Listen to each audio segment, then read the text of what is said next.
யாரும் அசையக்கூடாது, அங்கங்கே நிக்கணும். அவுலியாக்கள் இப்ப வருவாங்க, நம்ம கண்ணுக்கு புலப்பட மாட்டாங்க. ஆனா அவுலியாக்கள் வந்துட்டு போனதுக்கு பிறகு பார்த்தா அவங்க மிதிச்ச காலடி தடங்கள் மாவு விலகி இருக்கும் அப்படின்னு சொல்லிட்டு லைட்டை போற அமர்த்திடுறது. கூ கூ ஹா ஹான இஷ்டத்துக்கு வந்ததெல்லாம் கத்துறது. லைட்டை போட்டு பார்த்தா அவுலியாக்களுடைய கால அச்சு இருக்கும். அது அவுலியாவுடைய அச்சா? அஜரத்துடைய அச்சு. அஜரத் என்ன செய்வாரு? லைட் அமர்த்தின உடனே இருட்டுக்குள்ள அப்படியே ஒரு ரவுண்ட் 360 டிகிரி போய் யூ டர்ன் போட்டு வந்து நின்னுக்குவார். மக்களுக்கு என்ன பார்த்தா அவுலியாக்கள் வந்து விட்டார்கள். சரி, இன்னைக்கு நம்ம இந்த சவாலுக்கு தயார். இருட்டுக்குள்ளே படம் எடுக்கக்கூடிய கேமரா வந்துருச்சு.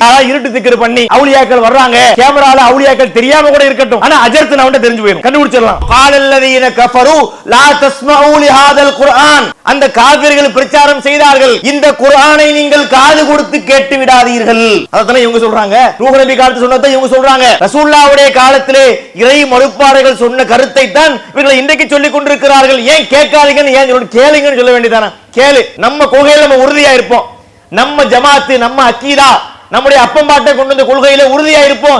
யாரவனா யார் பேச்சு வேணாலும் கேளுன்னு சொல்ல வேண்டியதானே? ஏன் பயப்படுகிறார்கள்? இந்த பேச்சை கேட்டு ஏன் ஓடுகிறார்கள் என்றால் இது சத்தியம். சத்தியத்திற்கு முன்னால் அசத்தியவாதிகளால் நிற்கவே முடியாது. அவர்கள் பெரிய ஆலிம்சாக்களாக இருக்கலாம், மிகப்பெரிய தலப்பா அணிந்திருக்கலாம், ஆலய முக்கிய எடுக்கிற ஜுப்பா அணிந்திருக்கலாம், பழைய கிதாபுகளை அவர் படித்திருக்கலாம், பல்லாண்டு காலம் அரபி கிதாபுகளோடு அவர் உழன்று பிறண்டு எழுந்திருக்கலாம். ஏன் இங்க வந்து நிக்க முடியலனா இது சத்தியம், அது அசத்தியம். ஏன் நம்ம அவங்க எதிர்கொள்ள பயப்படுறாங்க அப்படின்னு சொன்னா, இந்த ஏகத்துவத்திற்கு முன்னால் இப்ராஹிம் நபி கொண்டு வந்த இந்த மார்க்கத்திற்கு முன்னால் படைத்த இறைவன் இறக்கி அருளிய இந்த சத்தியத்திற்கு முன்னால் அவர்களால் ஈடு கொடுக்க முடியவில்லை என்பதற்காகத்தான் நம்மை கண்டு அவர்கள் ஓடுகிறார்கள். நம்முடைய பிரச்சாரங்களை கேட்க அஞ்சுகிறார்கள். நம்முடைய பிரச்சாரத்தை கேட்க கூடாது என்று தமக்கு தெரிந்தவர்களை தடுக்கின்றார்கள்.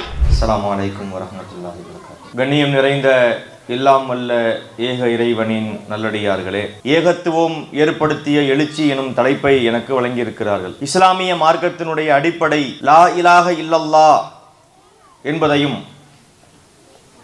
முஹம்மதுர் ரசூலுல்லாஹ் என்பதையும் முஸ்லிம்களாக இருக்கிற எல்லோரும் அறிந்து வைத்திருக்கிறோம்.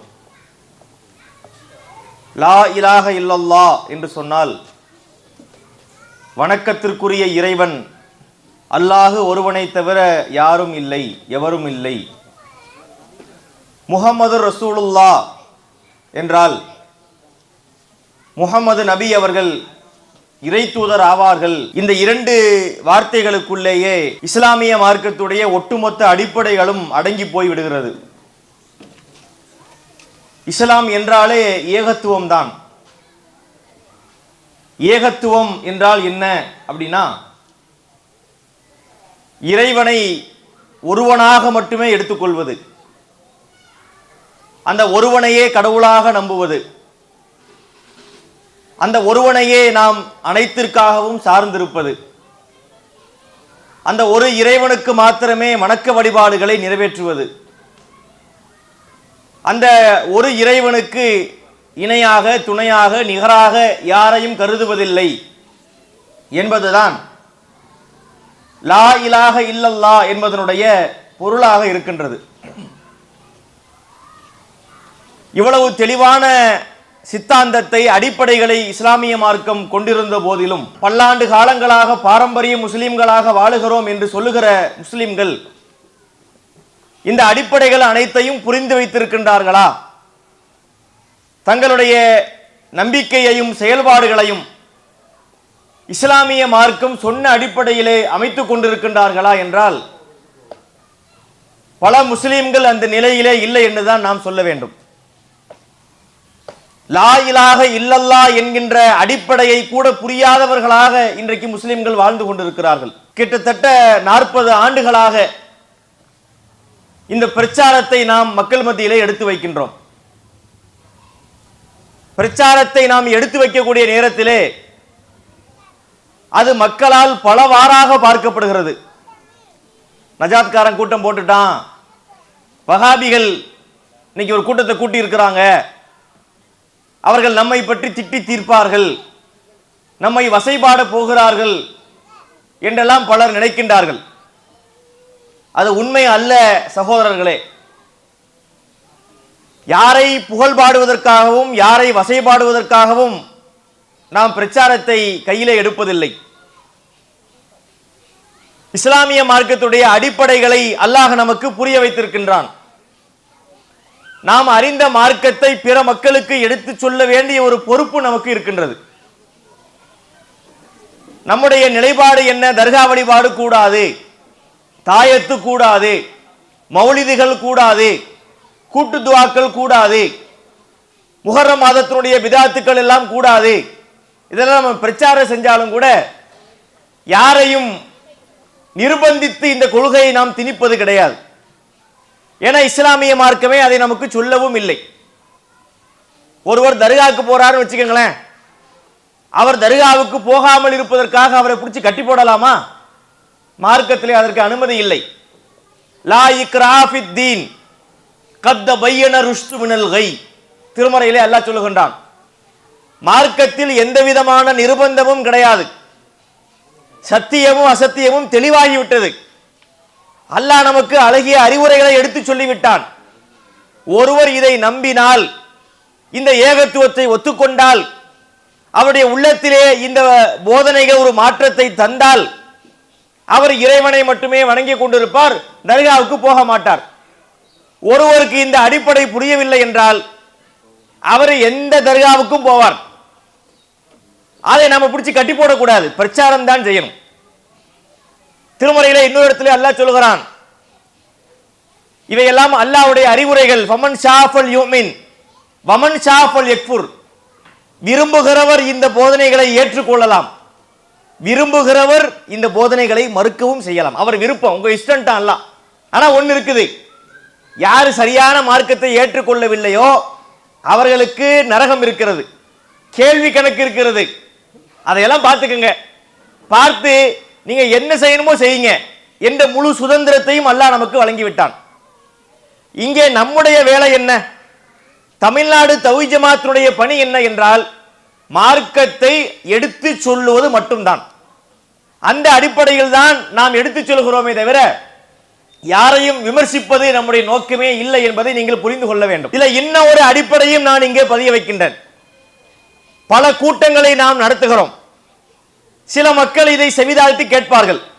சில மக்கள் தப்பி தவறியும் கூட இந்த பக்கம் வந்துடவே மாட்டாங்க.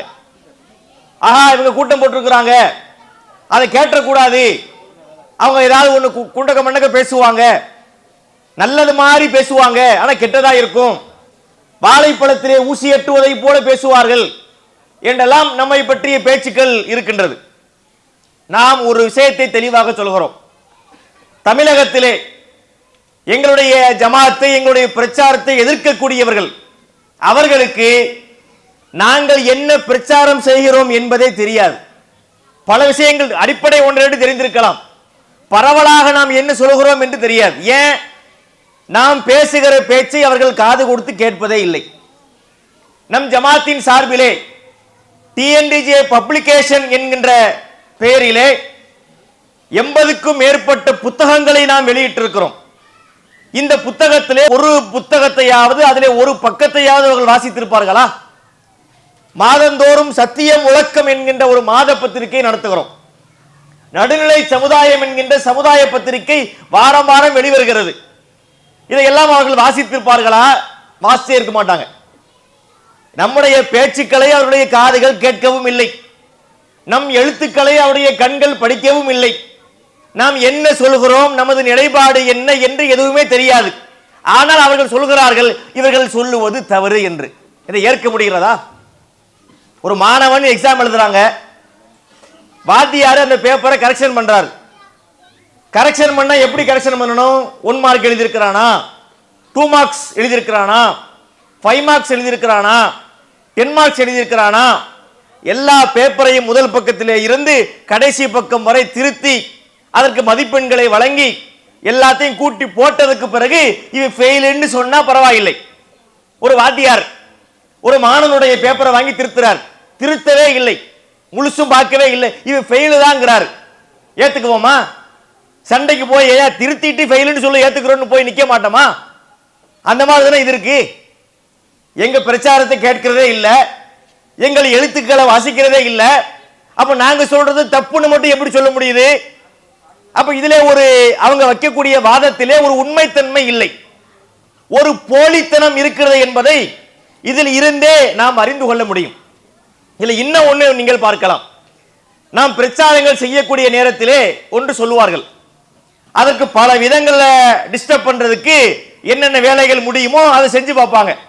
அதுல ஒன்று சொல்லுவாங்க, இந்த தெருவில் ரஜாத்காரன் கூட்டம் போட்டிருக்கிறான், வஹாபி கூட்டம் போட்டிருக்கிறான், அங்கே போயிடாதீங்க, அதை கேட்டுறாதீங்க அப்படிம்பாங்க. இது யாரு செய்த பிரச்சாரம் தெரியுமா? கடந்த காலங்களிலே காபிர்கள் செய்த பிரச்சாரம். நூஹ் நபி அவர்கள் பிரச்சாரத்தை எடுத்து வைத்த போது என்ன அந்த சமுதாய மக்கள் செஞ்சாங்க? திருமறை குர்ஆன்ல இருக்குதுங்க. 71வது அத்தியாயம் சூரத்து நூஹ்னே ஒரு அத்தியாயம் இருக்கு. அந்த அத்தியாயத்தை படிச்சு பாருங்க. இறை தூதர் நூஹ் அலைஹிஸ்ஸலாம் அவர்கள் மிகச்சிறந்த இறை தூதர். 950 ஆண்டு காலம் வாழ்ந்தவர். லபிஸ ஃபீஹிம் அல்ஃப சனத்தின் இல்லா 50 ஆமா. நூஹ் நபி அவர்கள் அச்சமூக மக்களிடத்திலே 1000 ஆண்டுகள் வாழ்ந்தார்கள், 50 நீங்களாக. அப்பனா 950 ஆண்டு காலம், 9.5 நூற்றாண்டு காலம் நூஹ் நபி அந்த சமுதாய மக்கள் மத்தியிலே வாழ்ந்தாங்க. அழைத்தார்கள், காலையிலே அழைத்தார்கள், பகலிலே அழைத்தார்கள், இரவிலே அழைத்தார்கள். சும்ம தஅவுத்து கௌமி லைலம் வ நஹாரா, இறைவா என் சமூக மக்களை நான் இரவு பகலாக அழைத்து பார்க்கிறேன். ஃபலம் யஸிதுஹும் துஆஇ இல்லா ஃபிராரா, எனது அழைப்பு அவர்களின் ஓட்டத்தை அதிகப்படுத்துகிறது. தாவா பண்ணாலே ஓடிடுறது, நின்னு கேட்கறது இல்ல. அப்புறம் போய் தாவா பண்றாங்க. ஜஅலு அஸாபியஹும் ஃபீ ஆதானிஹிம், அந்த மக்கள் என்ன செஞ்சாங்க? நூஹ் நபி பிரச்சாரம் பண்ணும்போது அந்த சமூக மக்கள் என்ன செஞ்சாங்களா? ஜஅலு அஸாபியஹும் ஃபீ ஆதானிஹிம், தங்களுடைய விரல்களை கொண்டு காதுகளை மறைத்துக் கொண்டார்கள். வஸ்ஸகுஸு சியாபஹும், தங்களுடைய ஆடைகளை இழுத்து காதுகளை மறைத்துக் கொண்டார்கள். எதனாலே? இந்த பேச்சு காதுக்கு போயிடக்கூடாதான். நூஹ் நபி சொல்லுகிற அந்த நல்ல கருத்துக்கள், 4 கருத்துக்கள் காதுகளுக்குள்ளே போகக்கூடாது என்பதற்காக காதை மறைக்கிறது, காதை கவர் பண்றது, இந்த வேலையை அந்த சமுதாய மக்கள் செய்தார்கள். அதைத்தானே இவங்களும் செய்யறாங்க. ஏன் கேட்காதீங்கன்னு ஏன் சொல்லணும்? நபிகளாருடைய காலத்துக்கு வருவோமே. ரசூலுல்லாஹ்வுடைய காலத்திலே நபிகள் நாயகம் ஸல்லல்லாஹு அலைஹி வஸல்லம் அவர்கள் பல தருணங்களிலே மக்களுக்கு குர்ஆன் வசனங்களை ஓதி காட்டி பிரச்சாரம் செய்வார்கள். அப்போது என்ன பண்ணாங்க அந்த காபிர்கள்? குர்ஆன்ல இருக்கு, وقال الذين كفروا لا تسمعوا لهذا القرآن, அந்த காபிர்கள் பிரச்சாரம் செய்தார்கள், இந்த குர்ஆனை நீங்கள் காது கொடுத்து கேட்டு விடாதீர்கள். அதான் இவங்க சொல்றாங்க. நூஹ் நபி காலத்துல சொன்னதை இவங்க சொல்றாங்க. ரசூலுல்லாஹ்வுடைய காலத்திலே இறை மறுப்பாளர்கள் சொன்ன கருத்தை தான் இவர்கள் இன்றைக்கு சொல்லிக் கொண்டிருக்கிறார்கள். ஏன் கேட்காதீங்கன்னு ஏன் சொல்லணும்? கேளுங்கன்னு சொல்ல வேண்டியதானே? கேளு. நம்ம கொள்கையில் நம்ம உறுதியா இருப்போம். நம்ம ஜமாத்து, நம்ம அக்கீதா, நம்முடைய அப்பம்பாட்டை கொண்டு வந்த கொள்கையில உறுதியா இருப்போம். யார வேணா யார் பேச்சு வேணாலும் கேளுன்னு சொல்ல வேண்டியதானே? ஏன் அங்கே அவர்களுக்கு கிளி பிறக்கிறது? ஏன் பயப்படுகிறார்கள்? இந்த பேச்சை கேட்டு ஏன் ஓடுகிறார்கள் என்றால் இது சத்தியம். சத்தியத்திற்கு முன்னால் அசத்தியவாதிகளால் நிற்கவே முடியாது. அவர்கள் பெரிய ஆலிம்சாக்களாக இருக்கலாம், மிகப்பெரிய தலப்பா அணிந்திருக்கலாம், ஆலய முக்கிய எடுக்கிற ஜுப்பா அணிந்திருக்கலாம், பழைய கிதாபுகளை அவர் படித்திருக்கலாம், பல்லாண்டு காலம் அரபி கிதாபுகளோடு அவர் உழன்று பிறண்டு எழுந்திருக்கலாம். ஏன் இங்க நிக்க முடியலன்னா இது சத்தியம், அது அசத்தியம். ஏன் நம்ம அவங்க எதிர்கொள்ள பயப்படுறாங்க அப்படின்னு சொன்னா, இந்த ஏகத்துவத்திற்கு முன்னால் இப்ராஹிம் நபி கொண்டு வந்த இந்த மார்க்கத்திற்கு முன்னால், படைத்த இறைவன் இறக்கி அருளிய இந்த சத்தியத்திற்கு முன்னால் அவர்களால் ஈடு கொடுக்க முடியவில்லை என்பதற்காகத்தான் நம்மை கண்டு அவர்கள் ஓடுகிறார்கள். நம்முடைய பிரச்சாரங்களை கேட்க அஞ்சுகிறார்கள். நம்முடைய பிரச்சாரத்தை கேட்க கூடாது என்று தமக்கு தெரிந்தவர்களை தடுக்கின்றார்கள். இதை அவர்கள் சிந்திக்க வேண்டும். இப்ப நாம சொல்வது என்ன? அவர்களை விட்டுவிட வேண்டும். அவர்கள் அல்லாஹ்விடத்திலே பதில் சொல்லட்டும். நாம் சொல்லுவது பொதுமக்களுக்கு சொல்லுகிறோம், பாமர மக்களுக்கு சொல்லுகிறோம். யாரோ ஒருத்தருடைய பேச்சை கேட்டு அவர்களுக்கு பின்னால் சென்று கொடிய நரகத்திலே நீங்கள் விழுந்து விடக்கூடாது. இந்த மாதிரி மக்களை மீட்டெடுப்பதற்காகத்தான் நாங்கள் பிரச்சாரங்களை நடத்துகிறோம். வேற ஒரு நோக்கமும் கிடையாது. இன்னைக்கு ஞாயிற்றுக்கிழமை மற்ற சமுதாய மக்கள், நம்ம டிஎன்டிஜேவை சாராத மற்ற மக்கள்லாம் பீச்சில் நிற்பாங்க. அவங்க பார்த்தா கடத்தெருவில் போவாங்க, பீச்சுக்கு போவாங்க, குடும்பத்தோடு அழைத்து கொண்டு இன்ப சுற்றுலா சென்று விடுவார்கள். அப்ப நமக்கு வாரத்திலே கிடைக்கக்கூடிய இந்த ஞாயிற்றுக்கிழமை இருக்கு பாருங்க, இது ஒரு மாதிரியான நாள். பேஸ்புக்ல ஒன்று படித்தேன். அதாவது வாரமெல்லாம் வேலை பார்த்து விட்டு ஞாயிற்றுக்கிழமை ஒரு நாள் தான் விடுமுறை எடுக்க வேண்டும் என்று நினைக்கிற கணவன், வாரமெல்லாம் வீட்டிலே இருந்து விட்டு ஞாயிற்றுக்கிழமையாவது வெளியிலே போகலாமா என்று வெளியே நினைக்கக்கூடிய மனைவி, ரெண்டுமே சண்டே. கணவனுக்கு 6 நாள் வேலை, இந்த ஒரு நாள் ஓய்வு வீட்டில் இருக்கணும்னு அவன் நினைக்கிறான். மனைவிக்கு என்ன, வீட்டிலேயே கிடக்கிறோம் 6 நாள், இன்னைக்கு சண்டே, இன்னைக்காவது வெளியே போகலாம். இந்த 2 பேருக்கு மத்தியிலே முட்டி மோதக்கூடிய சண்டே தான், சண்டே நடக்கக்கூடிய நாள் தான் சண்டே அப்படின்னு போட்டிருந்தான். அழகான கருத்து தான். அப்ப அந்த நாளையும் கூட அந்த நம்முடைய சொந்த விஷயங்களை விட்டுவிட்டு இந்த தெருவுல நின்று பேச வேண்டிய அவசியம் என்ன? பேசி முடிச்ச உடனே எனக்கு பல ஆயிரங்களை பொட்டலமாக கட்டி கையிலே தரப்போகிறார்களா? அல்லது வந்திருக்கக்கூடிய மக்களுக்கு மிகப்பெரிய பொருளாதார உதவி செய்ய போகிறார்களா? ஒண்ணுமே கிடையாது. இந்த மக்கள் கொடிய நரகத்திலே விழுந்து விடக் கூடாது என்கிற நன்னோக்கத்தில் தான் நாங்கள் இந்த கூட்டத்தை நடத்துகிறோம். எனவே நாம் வைக்கக்கூடிய கோரிக்கை என்னன்னா, அன்பான சகோதர சகோதரிகளே, நாங்கள் சொல்லக்கூடிய கருத்துக்களை தயவு செய்து கேளுங்கள். ஏற்பதும் மறுப்பதும் உங்களை சார்ந்தது, உங்களுக்கும் அல்லாஹ்வுக்கும் உள்ளது. ஆனா எங்களுடைய பேச்சையே கேட்காமல் என்ன சொல்றோங்கிறதே கவனிக்காம மறுக்காதீங்க, கேளுங்கள். நல்லதா இருந்தால் ஏற்றுக்கொள்ளுங்கள், உங்களுக்கு இது ஒத்து வராட்டி விட்டுருங்க, அது உங்களுக்கும் அல்லாஹ்வுக்கும் உள்ளது என்று சொல்லிக்கொண்டு, ஏகத்துவம் என்பது எப்படிப்பட்ட புரட்சியை உண்டாக்கி இருக்கிறது? ஏகத்துவம் என்றால் என்ன? இஸ்லாம் என்பது பெரிய மார்க்கம். இஸ்லாம் என்பது ஒரு வாழ்க்கை திட்டம். ஒரு மனித வாழ்க்கையினுடைய ஜனனம் முதல் மரணம் வரை, பிறப்பு முதல் இறப்பு வரை அவனுடைய வாழ்க்கையில் உள்ள எல்லா நேரங்களுக்கும் வழிகாட்டக்கூடிய மார்க்கம் இஸ்லாமிய மார்க்கம். இவ்வளவு பெரிய மார்க்கமாக இஸ்லாம் இருந்தாலும் இஸ்லாத்துடைய அடிப்படையை நம்ம பேசுவோமே, மற்ற விஷயங்கள்லாம் இருக்கட்டும், மசாயில் இருக்குது, சட்டங்கள் இருக்கிறது, அதெல்லாம் ஒரு பக்கத்தில் இருக்கட்டும். இஸ்லாத்துடைய அடிப்படையாக இருக்கக்கூடிய ஏகத்துவ விஷயத்திலே இன்றைக்கு மக்கள் சரியாக இருக்கின்றார்களா? இல்லையே. வணக்கத்திற்குரியவன் அல்லாஹ்வை தவிர யாரும் இல்லை. அந்த இறைவனுக்கு எந்த விதத்திலும் இணை துணைகளை ஏற்படுத்த கூடாது என்று சொன்ன இஸ்லாமிய மார்க்கத்தில் இன்று அந்த அடிப்படை கொள்கைக்கு மாற்றமாக, லா இலாஹ இல்லல்லாஹ் என்ற அந்த நிலைப்பாட்டுக்கு மாற்றமாக பல விஷயங்களை மக்கள் செய்கிறாங்களா இல்லையா? ஒவ்வொரு மாதத்திலும் ஒரு விஷயம் வச்சிருக்கிறாங்க. இந்த முஹர்ரம் மாதத்தை எடுத்துக்கொண்டால் இதுல பல விஷயங்கள் இருக்கிறது. பஞ்சான்னு சொல்லுவாங்க. அல்லாஹ்வுடைய கிருபையில் அதெல்லாம் ரொம்ப குறைஞ்சு போயிருக்கிறது. ஷியாக்கள் கொண்டு வந்த கொள்கை அது. லீ ஹம்சத்துன் உத்ஃபி பிஹா யௌமுல் வபாயில் ஹாத்திமா முஸ்தபா வல் முர்த்தலா வபுனாகுமா வல் ஃபாத்திமா என்று சொல்வார்கள். அதாவது அவங்களுக்கு மொத்தமே 5 பேர் தான். அந்த ஷியா என்ற கொள்கை உடையவர்களுக்கு 5 தான் அடிப்படை. ஒன்று யாரு? முஸ்தபா நபிகள் நாயகம் ஸல்லல்லாஹு அலைஹி வஸல்லம், முர்த்தலா அலி ரலியல்லாஹு அவர்கள், வபுனாகுமா ஹசன் ஹுசைன் என்ற 2 பசங்க, வல் ஃபாத்திமா. இந்த 5 தான் அடிப்படை என்று அவர்கள் நினைக்கிறார்கள். அவர்கள் அந்த தினத்திலே ஹுசைன் கொல்லப்பட்டார் என்று சொல்லி தங்களுடைய உடலிலே சாட்டைகளை வைத்து அடித்துக் கொள்கிறார்கள், கத்தியை கொண்டு வெட்டி கொள்கிறார்கள். இது அவங்க நம்பிக்கை, அது எப்படி போகட்டும். நபிகள் நாயகம் ஸல்லல்லாஹு அலைஹி வஸல்லம் அவர்கள் சொல்லிக் கொடுத்த கொள்கையிலே இப்படி ஒன்று இருக்கிறதா? ஒருத்தருடைய இறப்புக்காக நம்மை அடித்துக் கொள்வது, நம்மை வருத்திக் கொள்வது என்பது இருக்கிறதா? கண்டிப்பாக இல்லை. இதெல்லாம் நபி அவர்கள் இந்த மாதிரி செயல்களை காலிலே போட்டு மிதித்திருக்கின்றார்கள். அப்ப இந்த மாசத்துல பார்த்தா அது மாதிரியான அனாச்சாரங்கள். இப்ப அடுத்த மாசம் என்ன? சஃபர் மாசம். சஃபரை எடுத்துக்கொண்டால் சஃபர் மாசம் பீட மாசமா. சஃபர் மாசம் என்பது என்ன? அது ஒரு கெட்ட மாசம், அதுல நிறைய கெட்டது தான் நடக்கும், கல்யாணம் பண்ண மாட்டாங்க. சஃபர் மாசத்தை எடுத்துக்கொண்டால் சஃபர் மாசத்திலே கல்யாணம் பண்ணக்கூடாது, ஏன்னா அந்த மாசம் பீட பிடிச்ச மாசமா. அதனுடைய கடைசி புதன்கிழமை, அதுக்கு ஒடுக்கத்து புதன் பேரு. ஒடுக்கம்னா கடைசி அர்த்தம், கடைசி புதன்கிழமை. அதுதான் ஒரு வருஷத்திலேயே மகா பீடை பிடித்த தினம். 365 நாள் இருக்குல்ல, அதுல இருப்பதிலே மோசமான தினம் எதுன்னா சஃபர் மாசத்துல வரக்கூடிய கடைசி புதன்கிழமை.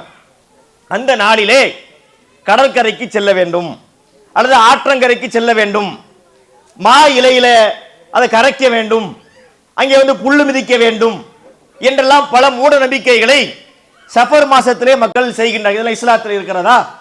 நல்ல நேரம் கெட்ட நேரம் என்று இஸ்லாத்தில் இருக்கிறதா? கிடையாது. அதுக்கு அடுத்த மாசத்தை எடுத்துக்கொண்டால் முக்கியமான மாதம் ரபீஉல் அவ்வல் மாதம். அப்படின்னா என்னன்னு தெரியுதா? ரபீஉல் அவ்வல் மாசம் என்ன மாசம்? மௌலிது மாதம், சுபஹான மௌலிது மாதம். அந்த மாதத்துல பாத்தீங்கன்னா மகரிபு நேரங்கள்ல ஒளி பெருக்கிகளிலே பாத்தீங்கன்னா பயங்கரமா சத்தம் போட்டு மௌலிதுகளை ஓதுவார்கள். இந்த மௌலிதுகளை ஓதுகின்ற காரணத்தினால் நமக்கு பரக்கத்து வரும், ரஹ்மத்து வரும், நமக்கு ஏராளமான நன்மைகள் கிடைக்கும் என்று அவர்கள் நினைக்கின்றார்கள்.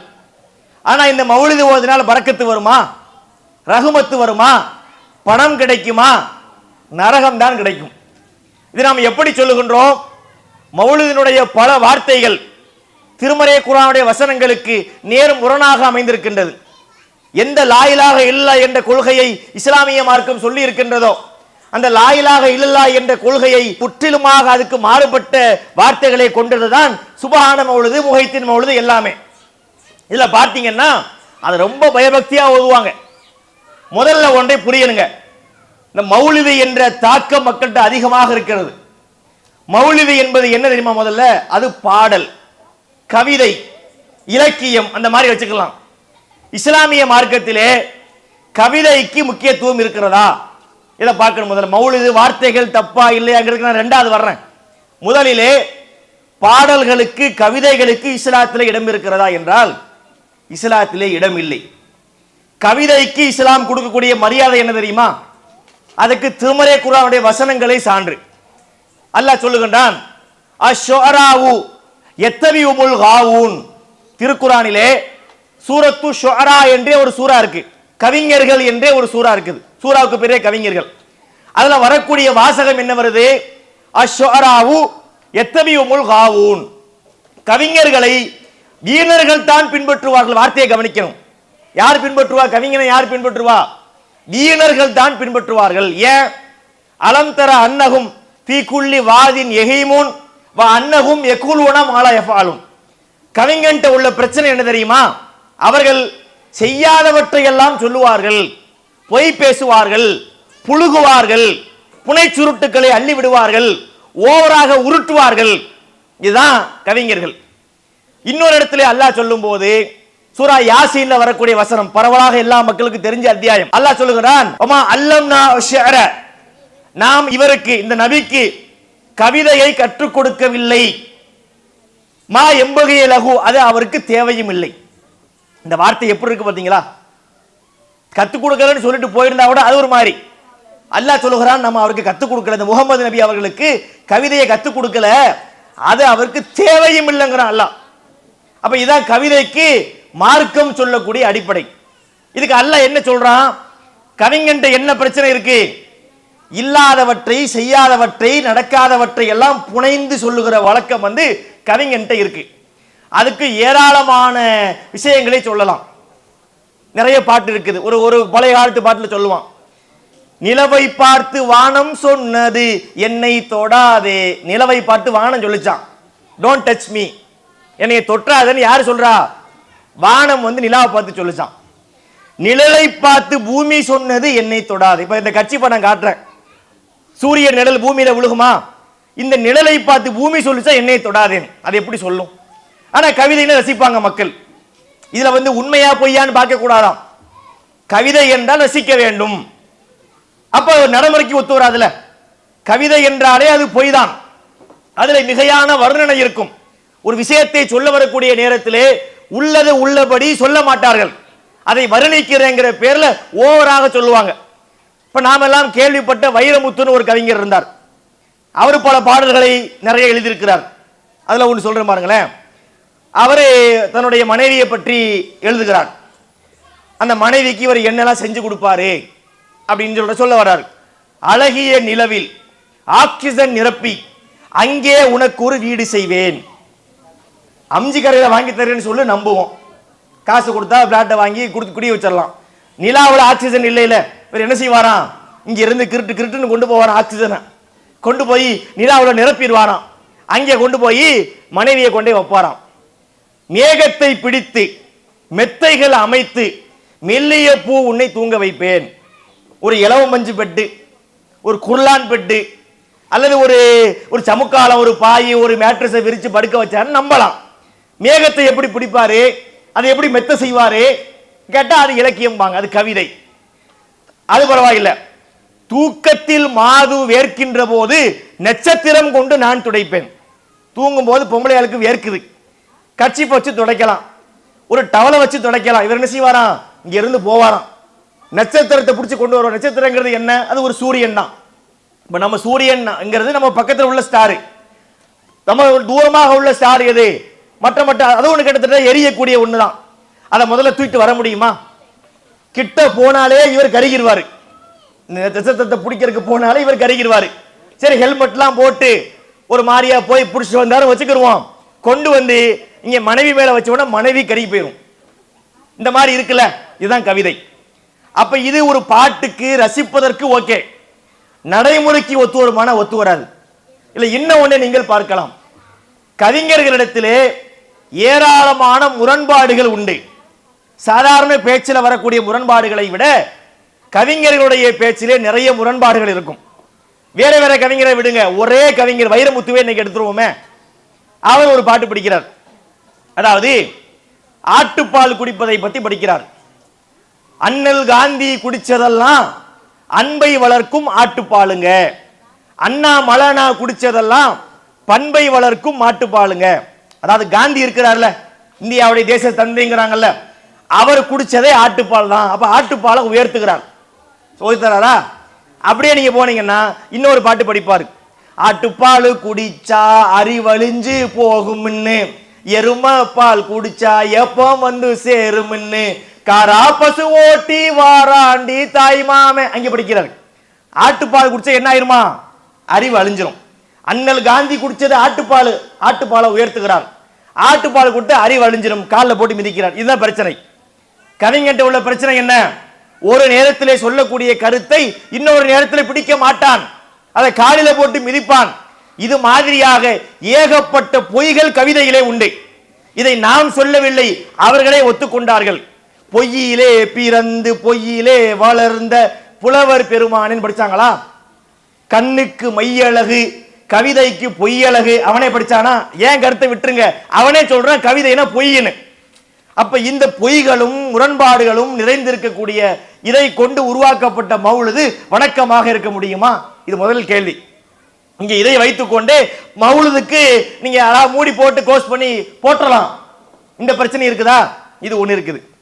இன்னும் ஒண்ணு பாத்தீங்கன்னா, இந்த மௌலுது பாடல்களை பள்ளிவாசல்ல படிக்கிறாங்கல்ல, அதை படிப்பதற்காக அவர்கள் தேர்ந்தெடுக்கின்ற ராகம் எப்படி இருக்குன்னா, எல்லாமே சினிமா பாட்டு ராகங்களாக இருக்கிறது. அந்த காலத்து பாடல்கள் முதல் இன்றைய காலத்து பாடல்கள் வரை, அன்றைய காலத்து எம்ஜிஆர் சிவாஜி பாட்டுல இருந்து இன்னைக்கு வரான புட்டிசர்களை போல நிறைய புறப்பட்டு வருகின்றார்களே, அந்த சகதியிலே கலாச்சார சீரழிவு சகதியிலே புரண்டு எழுகின்றார்களே, அந்தந்த பாட்டுகளை எல்லாம் என்ன படிக்கிறாங்க. இன்னைக்கு நீங்க பார்க்கலாம், சலாத்துன் சலாமுன் ஹுமா சர்மதா அலல் முஸ்தஃபா மா யலூஹுன் நஹார் அப்படி படிக்கிறாங்களா? இந்த டியூன் இப்படி இருக்குது. இந்த சலாத்துன் சலாமுன் என்ற மௌலுது வரிக்கு இவர்கள் பயன்படுத்துகிற டியூன் பாத்தீங்கன்னா 99 விழுக்காடு இந்த டியூன் தான். இது என்ன பாட்டு? ஜமாலுஹு லம்மா பதா தாலிஆ அஸ்ரகத்தில் அன்வாரு பைனத் தியார் நாதா முனாதி சஅதி லம்மா அதா யா தாலிபல் ஃபௌஜில் பிதாரல் பிதார் நான் மலரோடு தனியாக ஏன் இங்கு நின்றேன். அந்த பாட்டு, இந்த பாட்டுல இருந்து இவங்க பிடித்து படிக்கின்றார்கள். அதுக்கு பேரு வணக்கமாம். அதை பள்ளியில வைத்து ஓதுவார்களாம். அதை ஓதினால் ரஹமத்து கிடைக்குமாம், அதை ஓதினால் பரக்கத்து கிடைக்குமாம், அதை ஓதினால் செல்வம் பெருக்கெடுத்து ஓடுமாம். நம்ம நம்பணுமா? இது ஒரு கூத்தாக இல்லை. அடுத்து படிச்சாங்க, என்ன படித்தார்கள்? யா நபி ஸலாமு அலைக்கும், யா ரசூல் ஸலாமு அலைக்கும், யா ஹபீப் ஸலாம் அலைக்கும், ஸலவாத்துல்லாஹி அலைக்கும். இது என்ன தெரியுதா? பெரியவங்க எல்லாம் சிரிச்சுட்டாங்க, ஏன்னா அவங்களுக்கு டியூன் தெரியுது, பாட்டும் தெரியுது. ரோஜா மலரே ராஜகுமாரி அந்த பாட்டு. இது மாதிரியாக எண்ணற்ற பாடல்கள். அதே போல பார்க்கலாம், அல்லாஹு காலிகுனா அல்லாஹு ராசிகுனா அல்லாஹு ஹாதீனா சுபஹான மௌலானா. ஆத்தோரம் மணலெடுத்து அழகழகாய் வீடு கட்டி, நரகத்துல தான் வீடு கட்டணும் இந்த மாதிரி ஆட்களுக்கு, மௌலுது ஓதுற ஆட்களுக்கு. இது மாதிரி எண்ணற்ற பாடல்கள், இன்னும் நிறைய துணுகளை போட்டு காட்ட முடியும்.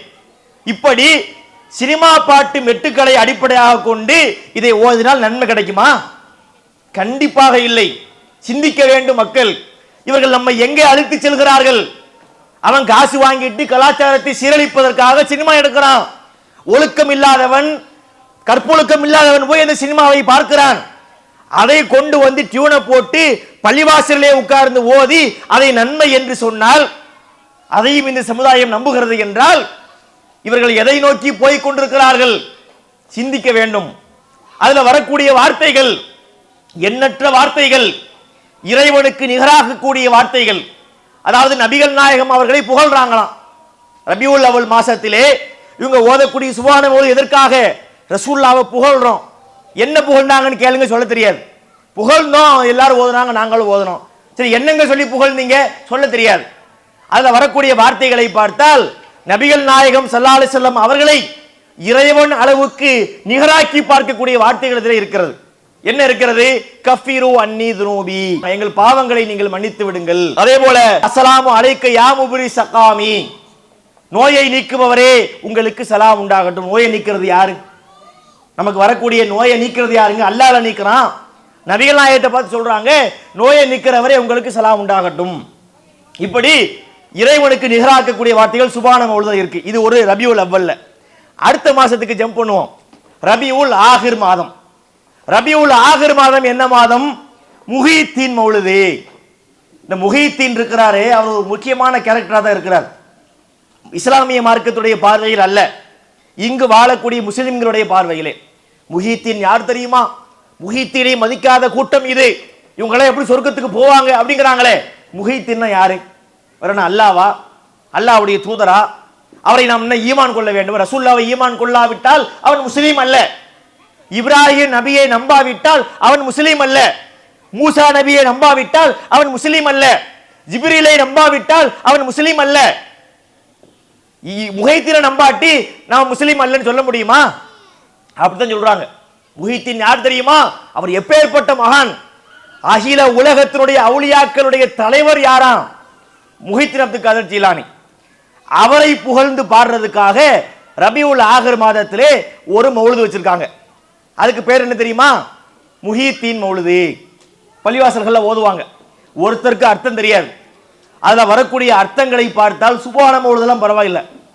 சுப்ஹான மௌலிதுல நபிகள் நாயகத்தை அல்லாஹ்வுக்கு ஈக்குவலாக்குறாங்கன்னு சொன்னமே, அதையெல்லாம் தாண்டி பன்மடங்கு போய் முஹித்தீனை கொண்டு போய் அல்லாஹ் அளவுக்கு வைக்கிறாங்க. அவரை மிகப்பெரிய மகானா காட்டுறாங்க. அத பாருங்களேன். இதுகும் மகுர்ரத்து சியாம் காலத்துலகும் தாத்துல் ஃபிதாம் லம் யல்கமில் யௌம குலாம் சதியன் லஹா அஹ்லல் முராத். இப்படி தான் ஓதுவாங்க பள்ளிகள்ல. இது ட்ரெடிஷனலான டியூன். இந்த வயசானவங்க உட்கார்ந்துக்கிட்டு இப்படி ஓதுவாங்க. இதுக்கு என்ன அர்த்தம் தெரியுமா? அதாவது ஷாபானுடைய 29வது நாள், ஷக்குடைய நாள், பெறபாக்கிற நோம்புக்கு பெறபாப்போம்ல அந்த நாள். அந்த நாளிலே மேகம் பிறையை மறைத்து விட்டது. மேகம் பிறையை மறைச்சா என்னங்க செய்யணும்? மேகம் பிறையை மறைச்சா ஷாபான 30 ஆக்கணும். அழகான ஹதீஸ் இருக்கு. ஆனால் அந்த ஊர் மக்களுக்கு குழப்பமா இருந்ததாம். அதாவது முஹைத்தீன் அப்துல் காதர் ஜீலானி பிறந்துட்டாரு. தாயிடத்திலே பால் குடிக்கக்கூடிய பால்குடி பருவத்திலே இருக்கிறார். அப்ப அந்த ஊர் மக்களுக்கு பிற தெரியல. உடனே முஹைத்தீனுடைய அம்மாவை போய் பார்த்தாங்களாம். பார்த்து, எம்மா பிற தெரியலம்மா, என்ன பண்றதுன்னு கேட்டாங்களாம். அந்த அம்மா சொன்னாங்களாம், ரமலான் ஆரம்பித்து விட்டது. எப்படி சொல்றீங்க? என்னுடைய மகன் முஹைத்தீன் இன்னைக்கு பால் குடிக்கல, இந்த குழந்தை பால் குடிக்கலையாம், அதனால ரமலான் நோன்பு வச்சாராம். ரமலான் ஆரம்பித்து விட்டதாம்.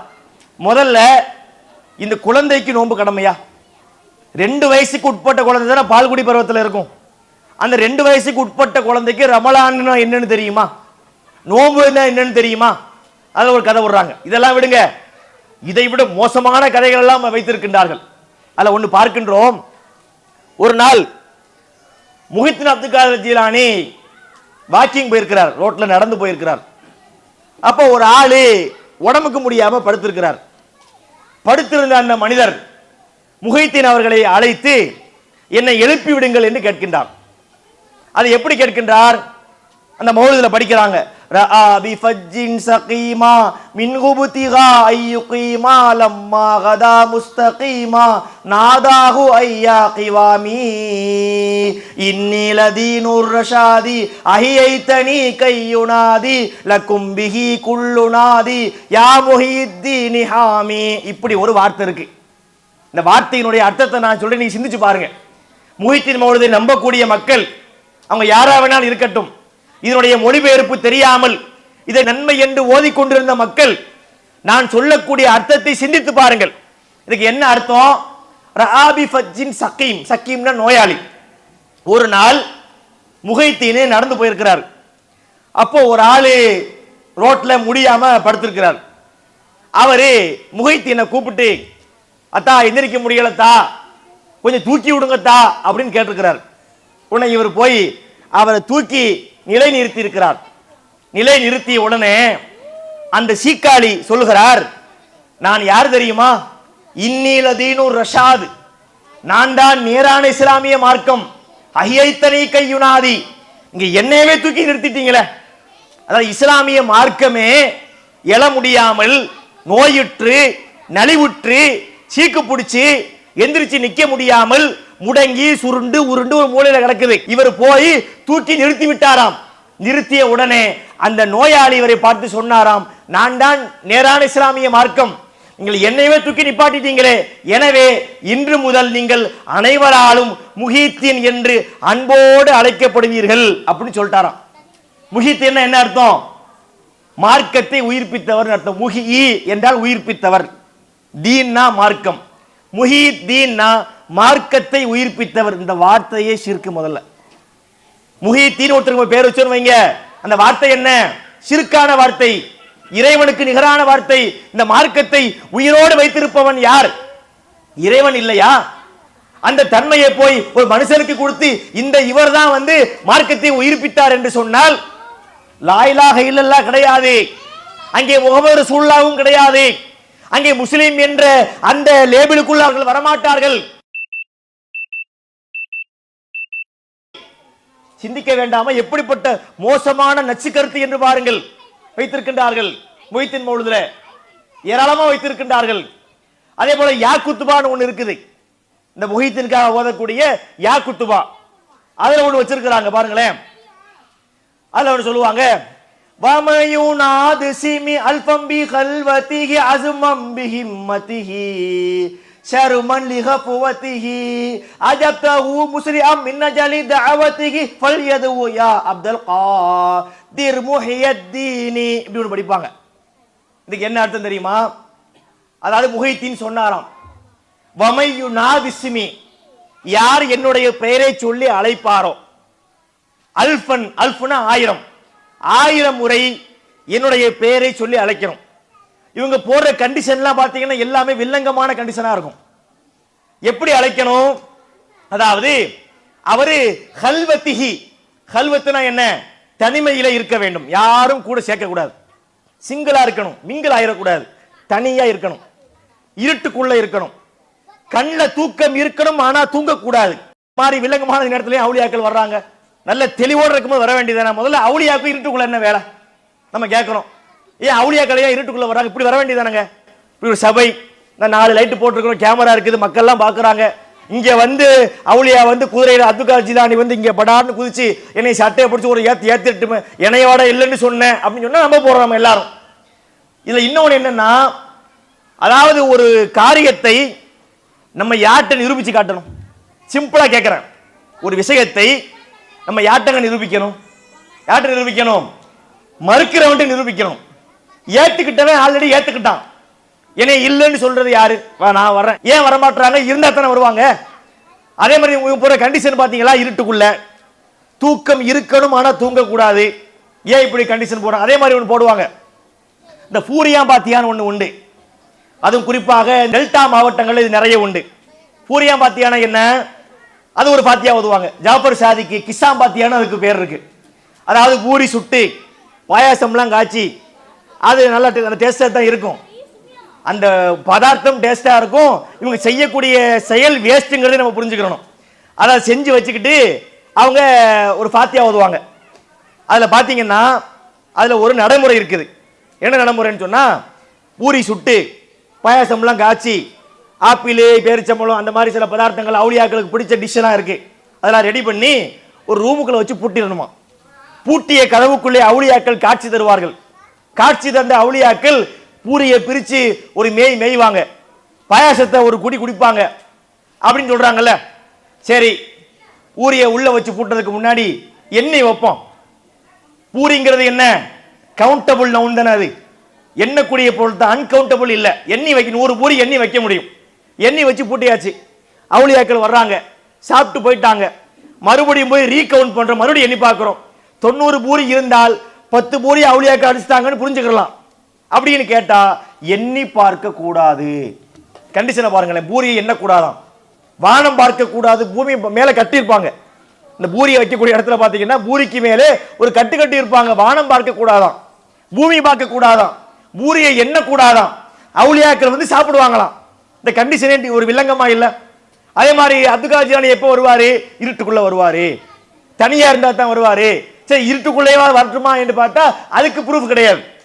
இன்னொன்னு சொல்லுவாங்க, இருட்டு திக்கிரன்னு ஒண்ணு இருக்குது. இருட்டு திக்கிரன்னு என்ன தெரியுமா, ஒரு பள்ளிவாசல்ல ஒரு இடத்துல அதுக்கு ஹல்கான அதுக்கு பேரு இருந்து கொண்டு லைட்டை பூரா அமர்த்திடுவாங்க. ஹூ ஹூ ஹூ, நான் சொல்ற ஒரு திட்டுற மாதிரி இருக்கு. இது ஒரு திக்ரு அவங்களுக்கு. என்னது, ஹூங்கிறது ஒரு திக்ரு. அகு அகு அகுங்கிறது ஒரு திக்ரு. அகுனா என்ன, அல்லாஹ்ல வரக்கூடிய முதல் எழுத்து அ, கடைசி எழுத்து இஹு, அதை சுருக்கி அகுன்னு ஓதுறோம் நாங்க. நம்ம சும்மா இருப்போமா, நம்ம நிறைய கேள்வி கேட்டோம். ரஹ்மானுக்கு முதல் எழுத்து ரா, கடைசி எழுத்து இன், ரன் ரன்னு செய்வேன்னு கேட்டோம். அதே போல ரஹீமுக்கு முதல் எழுத்து ரா, கடைசி எழுத்து இம், ரம் ரம்மு. நீங்க டாஸ்மாக்கு போது இங்க வந்து ஏன் கேட்கறன்னு சொல்லிடுவான். இப்படிலாம் கேள்வி கேட்ட உடனே ஓடிப்பிட்டாங்க. இப்படி யாரும் திக்கர்கள் பண்றாங்க. இதுல பாத்தீங்கன்னா இருட்டு திக்கர்னு பேர். இதுல அவுளியாக்கள் சபைக்கு வருவாங்களாம். அப்ப அஜரத்து வந்து ஒரு ட்ரிக் பண்ணுவாரு, மாவை கொட்டிடுவாரு. யாரும் அசையக்கூடாது, அங்கங்கே நிக்கணும். அவுளியாக்கள் இப்ப வருவாங்க, நம்ம கண்ணுக்கு புலப்பட மாட்டாங்க. ஆனா அவுளியாக்கள் வந்துட்டு போனதுக்கு பிறகு பார்த்தா அவங்க மிதிச்ச காலடி தடங்கள் மாவு விலகி இருக்கும் அப்படின்னு சொல்லிட்டு லைட்டை பூரா அமர்த்திடுறது. ஹூ ஹூ ஹாஹான இஷ்டத்துக்கு வந்ததெல்லாம் கத்துறது. லைட்டை போட்டு பார்த்தா அவுளியாக்களுடைய கால அச்சு இருக்கும். அது அவுளியாவுடைய அச்சா, அஜரத்துடைய அச்சு. அஜரத் என்ன செய்வாரு, லைட் அமர்த்தின உடனே இருட்டுக்குள்ள அப்படியே ஒரு ரவுண்ட்ஸ் 360 டிகிரி போய் யூ டர்ன் போட்டு வந்து நின்னுக்குவாரு. மக்களுக்கு என்ன பார்த்தா அவுளியாக்கள் வந்து விட்டார்கள். சரி, இன்னைக்கு நம்ம இந்த சவாலுக்கு தயார். இன்னைக்கு இருட்டுக்குள்ளே படம் எடுக்கக்கூடிய கேமரா வந்துருச்சு. ராத்திரி அதாவது இப்ப வெளிச்சத்துல படம் எடுக்குதுல அந்த கேமரா இருப்பதை போல இருட்டுக்குள்ளே படம் எடுக்கக்கூடிய கேமராக்கள் விஞ்ஞானம் கண்டுபிடிச்சிருச்சு. நம்ம சவால் வர்றோம், யாராவது இருட்டு திக்கரு பண்ணி அவுளியாக்கள் வர்றாங்க, கேமரால அவுளியாக்கள் தெரியாம கூட இருக்கட்டும், ஆனா அஜர்த்து நான் தெரிஞ்சு போயிடும், கண்டுபிடிச்சிடலாம். கேட்டா இதை சவாலுக்கெல்லாம் ஒத்து வர மாட்டோம். இது இதே பொய்ன்னு தெரியல. இந்த மாதிரி விஷயத்துக்கெல்லாம் யார் ஓடுகின்றார்களோ, ஒளிகின்றார்களோ, பதுங்குகின்றார்களோ அவங்ககிட்ட சத்தியம் இல்லை, அசத்தியம் தான் மண்டி கிடக்கிறதுன்னு அர்த்தமாகாதா? அப்ப முஹிதீன் அப்துல் காதர் ஜிலானிங்கிற பேர்ல எத்தனை விதமான விஷயங்களை உண்டாக்கி வைத்திருக்கின்றார்கள். தமிழகத்திலே பல தர்காக்கள் முளைத்து நிற்கின்ற இந்த கோவலத்தில் இருக்கிறது. இஸ்லாத்தில் இல்லாத அந்த கேவலம் இங்கேயும் அரங்கேறி இருக்கிறது. இங்கே ஒரு தர்கா இருக்கிறது, நாகூர்ல ஒரு தர்கா இருக்கிறது. சரி, தர்காக்கள் சொல்றாங்கல்ல, இந்த தர்காக்கள்ல உள்ள அவுளியாக்களுக்கு சிலருக்கு நல்ல வரலாறுன்னு சொல்றாங்க. சிலருடைய வரலாறை பார்த்தால் அவங்களுக்கும் மார்க்கத்துக்கும் சம்பந்தமே இல்லைன்னு கூட தோணுது. அப்படியான அவுளியாக்கள்லாம் இருந்திருக்கிறாங்க. இப்ப நாகூர்ல இருக்கிறார்ல யாரு, சாவுல மீது நாயகம், அவர்கிட்ட போய் பிள்ளை கேட்கிறாங்க. பிள்ளை கேட்டு நேர்ச்சி பண்ணுவாங்க, அவுளியாவே எங்களுக்கு பிள்ளை கிடையாது, நீங்க எங்களுக்கு பிள்ளை கொடுத்தால் அந்த பிள்ளைகளுக்கு நாகூர் பிச்சைன்னு பேர் வைக்கணும். அதாவது நாகூர் ஆண்டவர் பிச்சையா கொடுத்தாராம், அந்த பேரை வைக்கிறாங்கிறாங்கல்ல. அல்லாதான் பிள்ளை தர்றவன். முதல்ல என்ன நம்ம கேட்கிறோம்னா, நாகூர்ல அடங்கி இருக்கிறார்ல அவருடைய வரலாறு என்ன சொல்லுதுன்னா, அவருக்கு திருமணமே ஆகல. திருமணமாக அவர் அவுளியாவா இருக்க முடியுமா? நபி அவர்கள் என்ன சொன்னாங்க, மன் ரகிபான் சுன்னத்தி ஃபலைஸ மின்னின்னு சொன்னாங்களா இல்லையா? யார் என்னுடைய வழிமுறையை புறக்கணிக்கிறாரோ அவர் என்னை சார்ந்தவர் அல்ல. அப்ப யாரு கல்யாணம் பண்ணலையோ அவர் ரசூலுல்லாஹ்வுடைய வழியை பின்பற்றலன்னு அர்த்தம். அப்ப அவருக்கு மனைவியும் இல்லை, பிள்ளைகளும் இல்லை. இதை யாரு சொல்றா? நம்ம சொல்லவில்லை, அவர்களே சொல்கிறார்கள். அவருடைய வரலாறு சொல்லுது. நீங்கள் அந்த வரலாறை ரொம்ப தேடிலாம் போக வேண்டாம், நானே உங்களுக்கு ப்ரூஃப் பண்றேன். நாகூர் ஹனீஃபாவுடைய ஒரு பாட்டு, யாரை பற்றி? இந்த சாவுலமீது நாயகத்தை பற்றி எழுதக்கூடிய ஒரு பாட்டு. என்ன சொல்றாரு? 28ஆம் வயது நிறைந்தது இதமாய் திருமணம் செய்திடவே அருமை பெற்றோர் முனைந்தார்கள், அதனை மறுத்தார் திடமாக. என்னன்னு புரியுதா? 28 வயசு ஆயிருச்சு, அத்தா அம்மாவுக்கு பொறுப்பு இருக்கு. எப்பா 28 வயசாவது, ஒரு கல்யாணம் காட்சி பண்ணா என்ன, பேரப்பிள்ளை நாங்க கொஞ்சம் வேண்டாமா அப்படிலாம் கேட்பாங்கல்ல, கேட்டிருக்கிறாங்க. கேட்டால் அதனை மறுத்தார் திடமாக. அல்லாவின் தொண்டுக்கு என்னை நானே அர்ப்பணம் செய்து கொண்டேனே, கல்யாணத்தை விரும்பேன் என்று கண்டிப்புடனே கூறினரே அவர் சாஹேப் மீரானாம் புனித நாகூர் மீரானான். வருதா?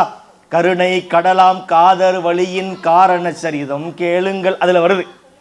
நாகூர் ஹனீஃபாவை சொல்றாரு, நிக்கா ஆகல, அக்கான்னு கூப்பிடுறதுக்கு அவருக்கு ஒரு மனைவி இல்ல, அவரு பிரம்மச்சாரியாக தான் இருந்தாரு, பிள்ளையும் இல்ல. இவர் அவுலியாவா? முதல்ல இது ஒரு கேள்வி. அடுத்து பாருங்கள், குணங்குடி மஸ்தான் அப்படின்னு ஒருத்தர் தண்டையார்பேட்டைங்கிறாங்கல்ல, தண்டையார்பேட்டை தொண்டியார்பேட்டை, அவர் ஊர் தொண்டி. குணங்குடி மஸ்தான் சொல்லி அவருக்கு தரியா கட்டி வைத்திருக்கின்றார்கள். இந்த குணங்குடி மஸ்தான் யாரு? அவர் ஒரு சித்தர். அவரு திருமணமே பண்ணக்கூடாதுன்னு சொன்னவர், சூஃபி கொள்கையை தூக்கி பிடித்தவர். திருமணம் என்பது ஆகாது, கல்யாணமே பண்ணாதீங்கன்னாரு. எந்த பெண்ணை மனம் முடிக்காதீங்க, ஆடென்றும் மாடென்றும் வீடென்றும் தேடென்றும் ஆண்டவனை மறப்பாக்குவாள். என்ன சொல்றாரு புரியுதா? திருமணம் பண்ணீங்கன்னு வைங்க, மனைவி வருவா, ஆடு வேணும்பா, வீடு வேணும்பா, அதை தேடு என்பால், கடைசியிலே ஆண்டவனை மறப்பாக்குவாள் சொல்கிறார். அது சொல்லுவார், தங்க நகையும் முகப்பணி சேலையும் தாய் என மாட்டுவாள், என் செங்கை வளையும் கூந்தலுக்கு என்னையும் சிறப்போடு தாய் என்று கேட்பாள். இந்த பெண்கள் இருக்கிறாங்களே, ஒரே தொந்தரவு, ஒரே இம்சை. அவன் சொல்ல, நான் சொல்லல, பெண்களை வச்சுக்கிட்டு ஒரே இம்சை. மூட்டை நீளத்துக்கு தலைமுடியை வச்சுக்கிட்டு அதுக்கு ஷாம்பு வாங்கித்தா, கண்டிஷனர் வாங்கித்தா, அதுக்கு இந்துலேக்கா பிரிங்கோ ஆயில் வாங்கித்தா, அதுக்கு தலைக்கு குத்துறதுக்கு இது வாங்கித்தா. கேட்குறாங்களா? அதுக்கு என்ன முகத்தில் போடுறதுக்கு fair and lovely, foundation cream, sun cream, mascara, என்னென்னமோ பேர்ல 7 இருந்து Z வரைக்கும் அவங்களுக்கு காஸ்மெட்டிக்ஸ் இருக்குது. கேட்குறாங்களே, இதுதான் அவன் சொல்றான். கல்யாணம் முடிக்காத இந்த மாதிரி ஆக்குவாங்க. அட வெங்கப்பைய நீனோ மக்கனோ என் வீட்டுக்கு வராதே என்று ஓட்டுவாள். வீட்டுக்கு வராத தொலைஞ்சு ஓடுறா அப்படின்னு வீட்டை விட்டு விரட்டி விட்டுருவா. நிறைய சொல்றான் இந்த ஆளு. கல்யாணம் முடிக்காதீங்க, பெண்களை இழிவுபடுத்துகிறான். இந்த சமுதாயத்திலே ஹதீஜா அம்மையார் இல்லையா? ஆயிஷா அம்மையார் ஒரு பெண் இல்லையா? ஆசியா அம்மையார் ஒரு பெண் இல்லையா? மரியம் அலைஹிஸ்ஸலாம் ஒரு பெண் இல்லையா? இவன் யாரை பார்த்து சொல்லுகிறான்? ஒட்டுமொத்த பெண்களை பழிப்பது அதை இஸ்லாம் ஏற்றுக்கொள்கிறதா? எல்லாத்திலையும் நல்லவங்க கெட்டவங்க இருப்பாங்க. ஏன் ஆம்பளை எத்தனை பேர் ஒழுக்கமா? ஆம்பளையில குடிகாரம் இல்லையா? ஆம்பளையில ரொம்ப கெட்ட குணம் உள்ளவன் இல்லையா? கலாச்சார சீரழில முங்கினவன் இல்லையா? அது என்ன ஒரு சமுதாயத்தை பெண் என்றா அப்படித்தான், ஆணை இப்படித்தான் சொல்றது? அதை இஸ்லாம் ஏற்றுக்கொள்ளவில்லை. இவன் படிக்கிறான், அவன் சொல்றான் பாருங்க, இவனுக்கு இந்த குணங்குடி மஸ்தானுக்கு இஸ்லாத்துடைய அடிப்படையே தெரியல. இன்னைக்கு உள்ள முஸ்லிம்களுக்கு கூட தெரியும், அல்லாஹு சமது, அல்லாஹு தேவைகள் இல்லாதவன், அவன் சாப்பிட மாட்டான். அல்லாஹ் நமக்கு உணவளிக்கிறான், அல்லாஹ் சாப்பிடுவானா? அல்லாஹ்வுக்கு இன்னைக்கு காலையில் என்ன சாப்பாடு, மதியம் என்ன சாப்பாடு, ராத்திரி என்ன சாப்பாடு? அவன் உண்ண மாட்டான், பருக மாட்டான், ஓய்வெடுக்க மாட்டான், களைப்புற மாட்டான். அதான் அல்லாஹ்வுடைய தனித்தன்மை. இவன் படிக்கிறான் பாருங்க, இந்த குணங்குடி மஸ்தான் அல்லாஹ் பார்த்து படிக்கிறான். முட்டையும் பொரித்து முழு கோழியும் தான் பொரித்து தட்டை பீங்கானில் வைத்து தந்திடுவேன் நிராமயமே. இறைவா எனக்கு ஏதாவது கொடு, நான் உனக்கு ஒரு ஆம்லேட் போட்டு முட்டை பொரிச்சு தர்றேன், முழு கோழி கிரில் சிக்கன், அந்த நெருப்பு கோழி சுத்துது பாருங்க, அதை என்ன உனக்கு வச்சு தர்றேன் என்று கேட்கிறான். இஸ்லாத்துடைய அடிப்படையே இவனுக்கு தெரியல. இவன் யாரா? இவன் பாத்தீங்கன்னா இவன் ஒரு ஒன்னாப்த அவுலியாங்கிறாங்க. இப்ப இந்த வரலாறுகளை பாருங்களேன், இஸ்லாத்தினுடைய அடிப்படைகளை புரியாதவர்கள் பீடி மஸ்தான் அவுலியா. முதல்ல பீடிங்கிறது ஹராமா இல்லையா மார்க்கத்துல? ரவுடிகளுக்கு பாத்தீங்கன்னா பான்பராக் ரவி அந்த மாதிரி பேர் வச்சா பரவாயில்ல, அந்த அடமொழிகளோட சுத்துறாங்க. அவுலியாக்களுக்கு பீடி மஸ்தான், சாராய சம்சி இப்படியா பேர் வைக்கிறது? இப்படிப்பட்ட அவுலியாக்களை இருக்க முடியுமா? அந்த பீடி மஸ்தானுடைய வரலாறு என்னன்னா, அந்த தர்காவில் உள்ள ஒரு ஆளு பீமாப்பள்ளி, நாகரிகா படிச்ச பாட்டு, அடியார்க்கு அருள் செய்யும் அம்மா. இந்த டியூனே திருட்டு டியூனு, சொந்த டியூன் இல்லை. என்ன டியூன் தெரியுமா? அழகென்ற சொல்லுக்கு முருகா அடியார்க்கு அருள் செய்யும் அம்மா. அங்கே போட்டிருக்கிறாரு. நாகூர் ஹனீஃபா ஆட்டையை போட்டு டியூனை பற்றி எடுத்தோம்னு சொன்னா அது பட்டியல எங்கேயோ போகும். ஏர்வாடி வாழும் எங்கள் இஸ்லாத்தின் தீபமே என்ன தெரியுதா? தெய்வத்தின் தெய்வம் எங்கள் ஏற்காட்டு மாறி அங்க இருந்து அடிச்சாரு. இப்படி ஹிந்தியில, தமிழ்ல, அங்கே உள்ள பிற சமுதாயத்துடைய பக்தி பாட்டுல இருந்து ஏகத்துக்கு ஆட்டையை போட்டு டியூன் போட்டவர் தான் நாகூர் அனிப்பா. அதுல ஒண்ணு என்ன, அடியாருக்கு அருள் செய்யும் அம்மா. அந்த பீமா பள்ளிக்கு பக்கத்துல ஒரு ஆள், ஒரு மனநலம் பாதிக்கப்பட்ட ஒரு பைத்தியம். அந்த பைத்தியம் தான் யாரு? பீடி மஸ்தான். அங்கே போகக்கூடிய மக்கள் என்ன செய்வாங்கன்னா, அங்க இருந்து பீடி வாங்கி அங்கே கொடுப்பாங்க. இதுதான் அவர் கொடுக்கக்கூடிய காணிக்கை. யோசித்து பாருங்கள், பகுத்தறிவு மிக்க ஒரு மார்க்கம் இஸ்லாமிய மார்க்கம் என்பது சாதாரண மார்க்கமா? அறிவை, பகுத்தறிவை, தெளிவை, சிந்தனையை, மூட நம்பிக்கையை ஒழிக்கக்கூடிய தன்மையை ஊட்டிய மார்க்கம் இஸ்லாமிய மார்க்கம். இந்த மார்க்கத்தில் இருந்து கொண்டு இந்த மாதிரி காரியங்கள் செய்யலாமா? சிந்திக்க வேண்டாமா? அந்த மக்கள் சிந்திக்க வேண்டும். தர்கா வழிபாடு என்பது என்னங்க? முதல்ல நான் சில அடிப்படைகளை கேட்கிறேன். தர்கா நம்பிக்கை உடைய மக்கள் இந்த கேள்விகளுக்கு பதில் சொல்லட்டும். ஒரு மனிதர் உலகத்திலே வாழ்கிறார், அவருக்கு என்று ஒரு மௌத் ஒரு நாள் வரும். கண்டிப்பாக எல்லா ஆத்மாக்களுக்கும் மரணம் இருக்கிறது. குல்லு நஃப்ஸின் ஸாயிகத்துல் மௌத், எல்லா ஆத்மாக்களும் மரணத்தை சுவைத்தே தீரும். ஐனமா தக்கூனு யுத்ரிக்குமுல் மௌத் வலவ் குன்தும் ஃபீ புருஜின் முஷய்யதா, நீங்கள் எங்கிருந்த போதும் மரணம் உங்களை அடைந்தே தீரும். அது உறுதியாக கட்டப்பட்ட கோட்டைகளில் நீங்கள் வாழ்ந்தாலும் சரி, எங்க இருந்தாலும் மௌத்து வந்துடும். அவுலியாவுக்கு மௌத்து உண்டு, ரசூலுல்லாவுக்கு மௌத்து வந்தது, மௌத்தாயிட்டாங்க. இப்ராஹிம் நபியும் மௌத்தானாங்க, மூசா நபி மௌத்தானாங்க, ஆதம் நபி மௌத்தானாங்க. எல்லோருக்கும் மௌத்து உண்டு. எனக்கும் உண்டு, உங்களுக்கும் உண்டு, இங்க இருக்கிற அனைவருக்கும் உண்டு. எல்லாருக்கும் மௌத்து இருக்குல்ல, மௌத்தாயிட்டாங்க. மௌத்து ஆகிவிட்டால் மனிதனின் நிலை என்ன? இரண்டு விதமா மார்க்கம் சொல்லுது. ஒண்ணு, நல்லடியார்களுக்கு ஒரு விதமான வாழ்க்கை இருக்கு, கெட்ட அடியார்களுக்கு ஒரு விதமான வாழ்க்கை இருக்கு. அவர் நல்லடியார்னு சொன்னா அவர் தொழுகையில, வணக்கத்துல, பிரச்சாரத்துல, மார்க்கத்துக்காக பணியாற்றுதல எல்லாத்திலும் சிறந்து விளங்கி இருக்கலாம். யாரா வேணால் இருக்கட்டும். நல்லடியாராக இருந்தால் அவருடைய உயிர் கைப்பற்றப்படும் போது வானவர்கள் வருவார்கள். இது ஹதீஸ்ல இருக்கு, அகமதுல பதிவு செய்யப்பட்ட செய்தியில இருக்கு. நஸர இலைஹி மினஸ் ஸமாஇ பீலுல் வுஜூஹ், நல்ல அடியார்கள் மரணிக்கும் போது வானத்திலே இருந்து மலக்குகள் இறங்குவார்கள். அவங்களுடைய முகம் எப்படி இருக்கும்? வெண்மையாக இருக்கும். சொர்க்கத்தினுடைய நறுமணங்களை அவர்கள் எடுத்து வருவார்கள், சொர்க்கத்துடைய ஆடைகளை அவர்கள் எடுத்து வருவார்கள். வந்து இந்த நல்லடியாருக்கு முன்னால் ஹத்தா எஜ்லிசூன மின்ஹு மத்தல் பஸர், இருந்து பார்த்தால், ஒரு திறந்த வெளியிலே பார்த்தால் நம்முடைய கண் பார்வைக்கு தெரியக்கூடிய அளவு எவ்வளவு தூரம் தெரியுதோ அங்கே வந்து அந்த அந்த மலக்குகள் அமர்ந்து விடுவார்கள். கடைசியிலே மலக்குல் மௌத் வருவார். இந்த அடியாரை பார்த்து வாழ்த்து சொல்லுவார், அவருடைய உயிரை கைப்பற்றுவார். அந்த உயிர் எப்படி கைப்பற்றப்படும்? ஒரு தோல் பையிலே இருந்து தண்ணீர் வழிந்தோடுவதை போல இலகுவான முறையிலே அந்த உயிர் கைப்பற்றப்படும். கைப்பற்றப்பட்டு அது அவருக்கு கபர் வாழ்க்கை எப்படி ஆரம்பிக்கும்? கபர் வாழ்க்கை வந்தாச்சு, கபர்ல அடக்கம் பண்ணியாச்சு. அடக்கம் பண்ணிய உடனே மலக்குமார்கள் வருவார்கள். முன்கர் நக்கீர் என்ற பெயருடைய மலக்குகள் வருவார்கள். வந்து அவன்கிட்ட கேள்வி கேட்பாங்க, நல்லடியாற்ற. மன் ரப்புக, உன்னுடைய இறைவன் யார்? அவன் பதில் சொல்வார், ரப்பி அல்லான்னு சொல்லுவார். இன்னும் சில கேள்விகளை கேட்பாங்க, ரசூலுல்லாஹ் பத்தி எல்லாம் கேட்பாங்க.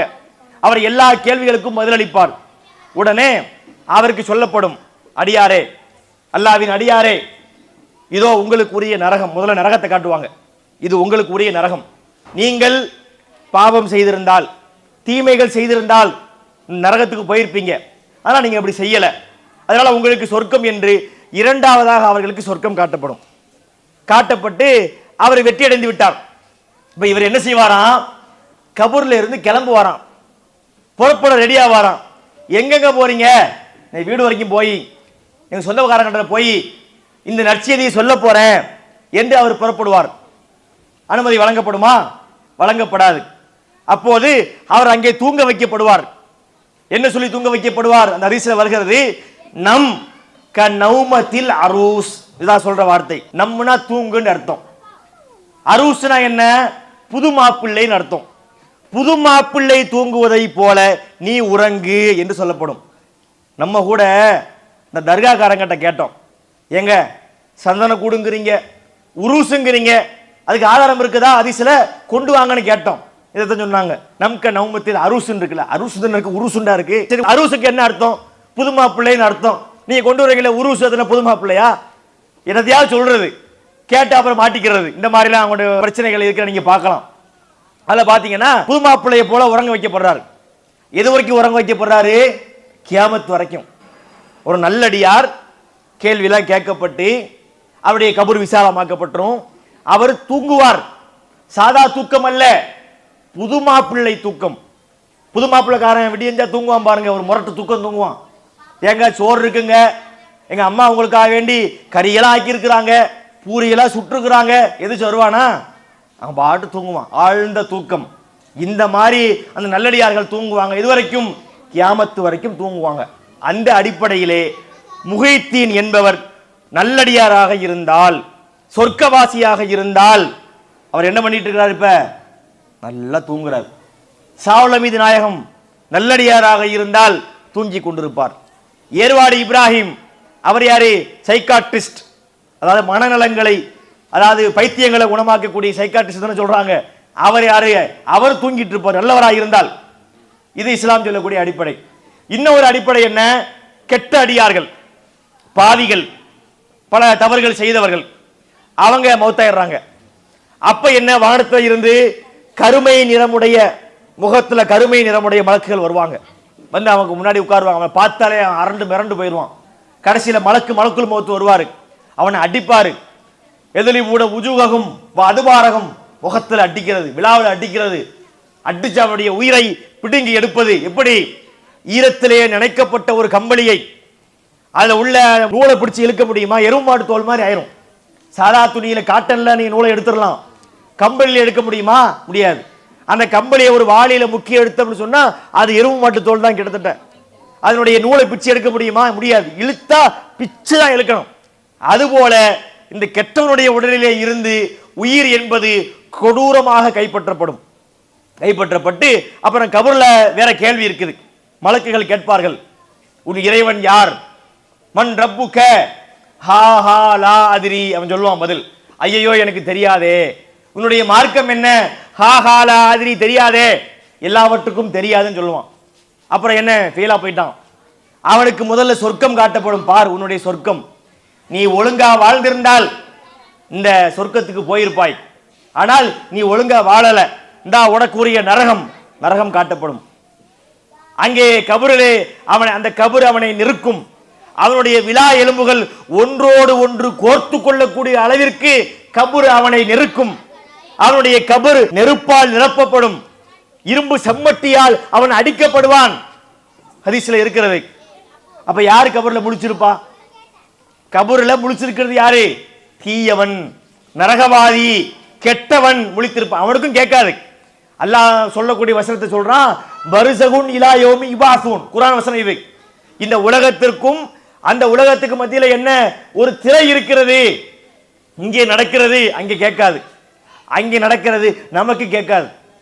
இவங்க சொல்றாங்க தர்காவை போய் கேட்டா அங்க எல்லாம் நமக்கு செஞ்சு கொடுப்பாங்க. நல்லடியாராக இருந்தாலும் அவர் தூங்குறாரு, அவருக்கு எந்த கூப்பாடும் அவர் காதுக்கு போகாது. இவ்வளவு தெல்ல தெளிவாக மார்க்க நமக்கு வழிகாட்டி இருக்கிறது. இது தர்காவிலே போய் அமர்ந்து கொண்டு பல வழிபாடுகளை செய்கின்றார்கள். இவர்களை அழைத்தால் அவர்கள் நமக்கு துணை புரிவார்கள், நமக்காக வந்து பேசுவார்களா? மறுமையினுடைய நிலை என்ன இவங்க நினைக்கிறாங்க? தர்காவை போய் நம்ம அழைக்கிறோம், இந்த அவுலியாக்கள் நாளைக்கு மறுமையில் வந்து நமக்காக கை கொடுப்பார்கள், நம்ம கூட நிப்பாங்க. எவனும் எவனுக்காகவும் நிற்க முடியாது. ஏன்னா மறுமையை பற்றி அல்லாஹ் சொல்கிறான். திருமறை குர்ஆனை முதல்ல படிக்கணுங்க. தர்கா வழிபாட்டை தூக்கி பிடிக்கக்கூடியவர்கள் திருக்குர்ஆனை படிக்க சொல்லி மக்களை வழிகாட்டுகிறார்களா? யோசிச்சு பாருங்களேன். நம்ம என்னங்க சொல்றோம்? குர்ஆனை படிங்கிறோம். உங்க வீட்டில் உள்ள குர்ஆனையே படிங்க, உங்க வீட்டில் உள்ள தமிழ் மொழிபெயர்ப்பை படிங்க சொல்றமே. பள்ளிவாசல்களிலே திருக்குர்ஆனை தமிழ்ல படிங்கன்னு சொல்றாங்களா? ரசூலுல்லாஹ்வுடைய பொன்மொழிகளை தமிழ்ல படிங்கன்னு சொல்றாங்களா? சொல்வதில்லை. ஏன் சொல்வதில்லை? படிச்சா தெளிஞ்சிருவோம்ல. படிச்சா பைசா பார்க்க முடியாது இல்லையா? காசுக்காக வேண்டி உங்க உண்டாக்கி வச்சதெல்லாம் வீணா போயிடாதா? நான் இதை இட்டு கட்டி சொல்லவில்லை. உங்க உண்டாக்கின மவுலுதுகள், பாத்தியாக்கள் எல்லாமே காசுக்காக உண்டாக்கப்பட்டதுதான். இதுல நன்மைன்னு அவங்களுக்கு எந்த பார்வையும் கிடையாது. இதுக்கு என்ன ஆதாரம்? அதுக்கு ஆதாரம் இருக்கு. என்னுடைய குடும்பம் சுன்னத்துல் ஜமாத் குடும்பம். நாங்க எல்லாம் சிறு வயதுல தர்காக்களுக்கு, நாங்க போகாத தர்காக்கள் பரவலாக இல்லை, எல்லா தர்காவுக்கும் போயிருக்கிறோம். மவுலுதுகள்லாம் ஓதி இருக்கிறோம். அந்த மவுலுதுகள் ஓதும் போது பார்த்தா ஒரு பாட்டு உண்டு. அதாவது ஒரு வீட்டை போய் மவுலுது ஓத போவோம், அரபி மவுலுது ஓதுவார்கள். அதுக்கு பிறகு இன்னொரு மவுலுது ஓதுறதுக்கு இடையிலே சில பாடல்களை தமிழ்லே ஓதுவோம். அப்ப நமக்கு அரபிலாம் தெரியாது. சில பாட்டு தமிழ்லே படிப்பாங்க. அதுல ஒரு பாட்டு அதுக்கு ஆதாரம். இப்பவும் எனக்கு ஞாபகம் இருக்கு, உங்களுக்கு சொல்லி காட்டுறேன். மவுலுதுல இடையில வர பாட்டு, ஆனா கொஞ்சம் தமிழ், கொஞ்சம் ஓல்டு தமிழா இருக்கும். இப்போ உள்ள ஜெனரேஷனுக்கு அது புரியாது. நான் அதை இன்னொரு டிரான்ஸ்லேட்டும் பண்றேன். முதல்ல அந்த தமிழ் பாட்டை படிக்கிறேன். கந்தமா மவுலுதோதும் லப்பைக்கு கற்கண்டும் மிளகுடனே காப்பியும் சொந்தமாக தயார் செய்து ஊட்டிடும் பெண்டீர்கள் யாவருக்கும். புரிஞ்சுச்சா? அந்தமான அல்கவுடு பைத்தினை ஓதுவோமே சந்தமான திரேகரே ஸல்லல்லாஹு அலைஹி வஸல்லமே. இப்படி ஒரு பாட்டு இருக்கு. இதுக்கு என்ன தெரியுமா அர்த்தம்? கந்தமா மவுலுது ஓதும் லப்பைக்கு, பழமை வாய்ந்த மவுலுதை ஓதக்கூடிய அஜரத்துக்கு. இது டிரான்ஸ்லேஷன். காப்பி, அது காப்பி தெரியுது. சாதா காப்பியா? கற்கண்டு மிளகு. இந்த அஜரத்துமார்களுக்கு வாய்க்கு வக்கனையா தான் கேட்கும். சாதா காப்பி அதெல்லாம் குடிக்க மாட்டார்கள். கற்கண்டு மிளகு அப்படி திப்பிலி எல்லாம் போட்டு என்ன செய்யணும்? காப்பி ரெடி பண்ணணும். கடையில் வாங்கலாமா? சொந்தமாக ஃப்ரம் யுவர் கிச்சன், உங்களுடைய கைப்பக்குவத்திலே நல்ல தண்ணி கிண்ணி ஊத்திராம கொல கொலண்டு நல்ல விலை உயர்ந்த புரு காப்பி மாதிரி ஒரு காப்பியை போட்டு, கேப்பச்சினோவா என்னமோ பேர்லாம் சொல்றாங்க இல்லைங்க, அந்த மாதிரி ஒரு ஸ்டாண்டர்ட் காஃபி கேட்குறாங்க. கொடுத்தால் அந்த காஃபி நீங்க எங்களுக்கு கொடுத்தீங்கன்னு வைங்க, நாங்க என்ன செய்வோம்? அந்தமான அல்கவுனு பைத்தினை ஓதுவோம். அதனால அந்தமான அல்கவுன்னு சொன்னா அல்கவுனு பைத்த ஆரம்பிக்குது. அல்கவுனு கதலா அல் அனாவஸ்தனார் யா மௌலிதில் ஹாதி வ தாபல் கரார் ஒரு பாட்டு இருக்கு. நீங்க எங்களுக்கு காப்பி போட்டு கொடுத்தீங்கன்னா நாங்க இந்த மௌலுது வரியை உங்களுக்கு டெடிகேட் பண்ணுகிறோம். இதுதான் டிரான்ஸ்லேஷன். இப்போ எதுக்குன்னு தெரியுதா? நீங்க மௌலுது எதுக்கு வச்சாங்க? காப்பிக்காக, பிரியாணிக்காக, கரியானத்துக்காக, போண்டாவுக்காக, தால்ச்சாவுக்காக, தனிக்கறிக்காக, புலவு சோத்துக்காக, குஸ்காவுக்காக, தவாக்கறி எதுக்காக, இதுக்கு உண்டாக்கப்பட்டதான் மௌலுது. வேற என்ன? எங்களுக்கு பாடம் நடத்திய ஒரு ஆலிம் சார் சொல்லுவார், அவங்க மௌலுது ஓத போவாங்களாம்.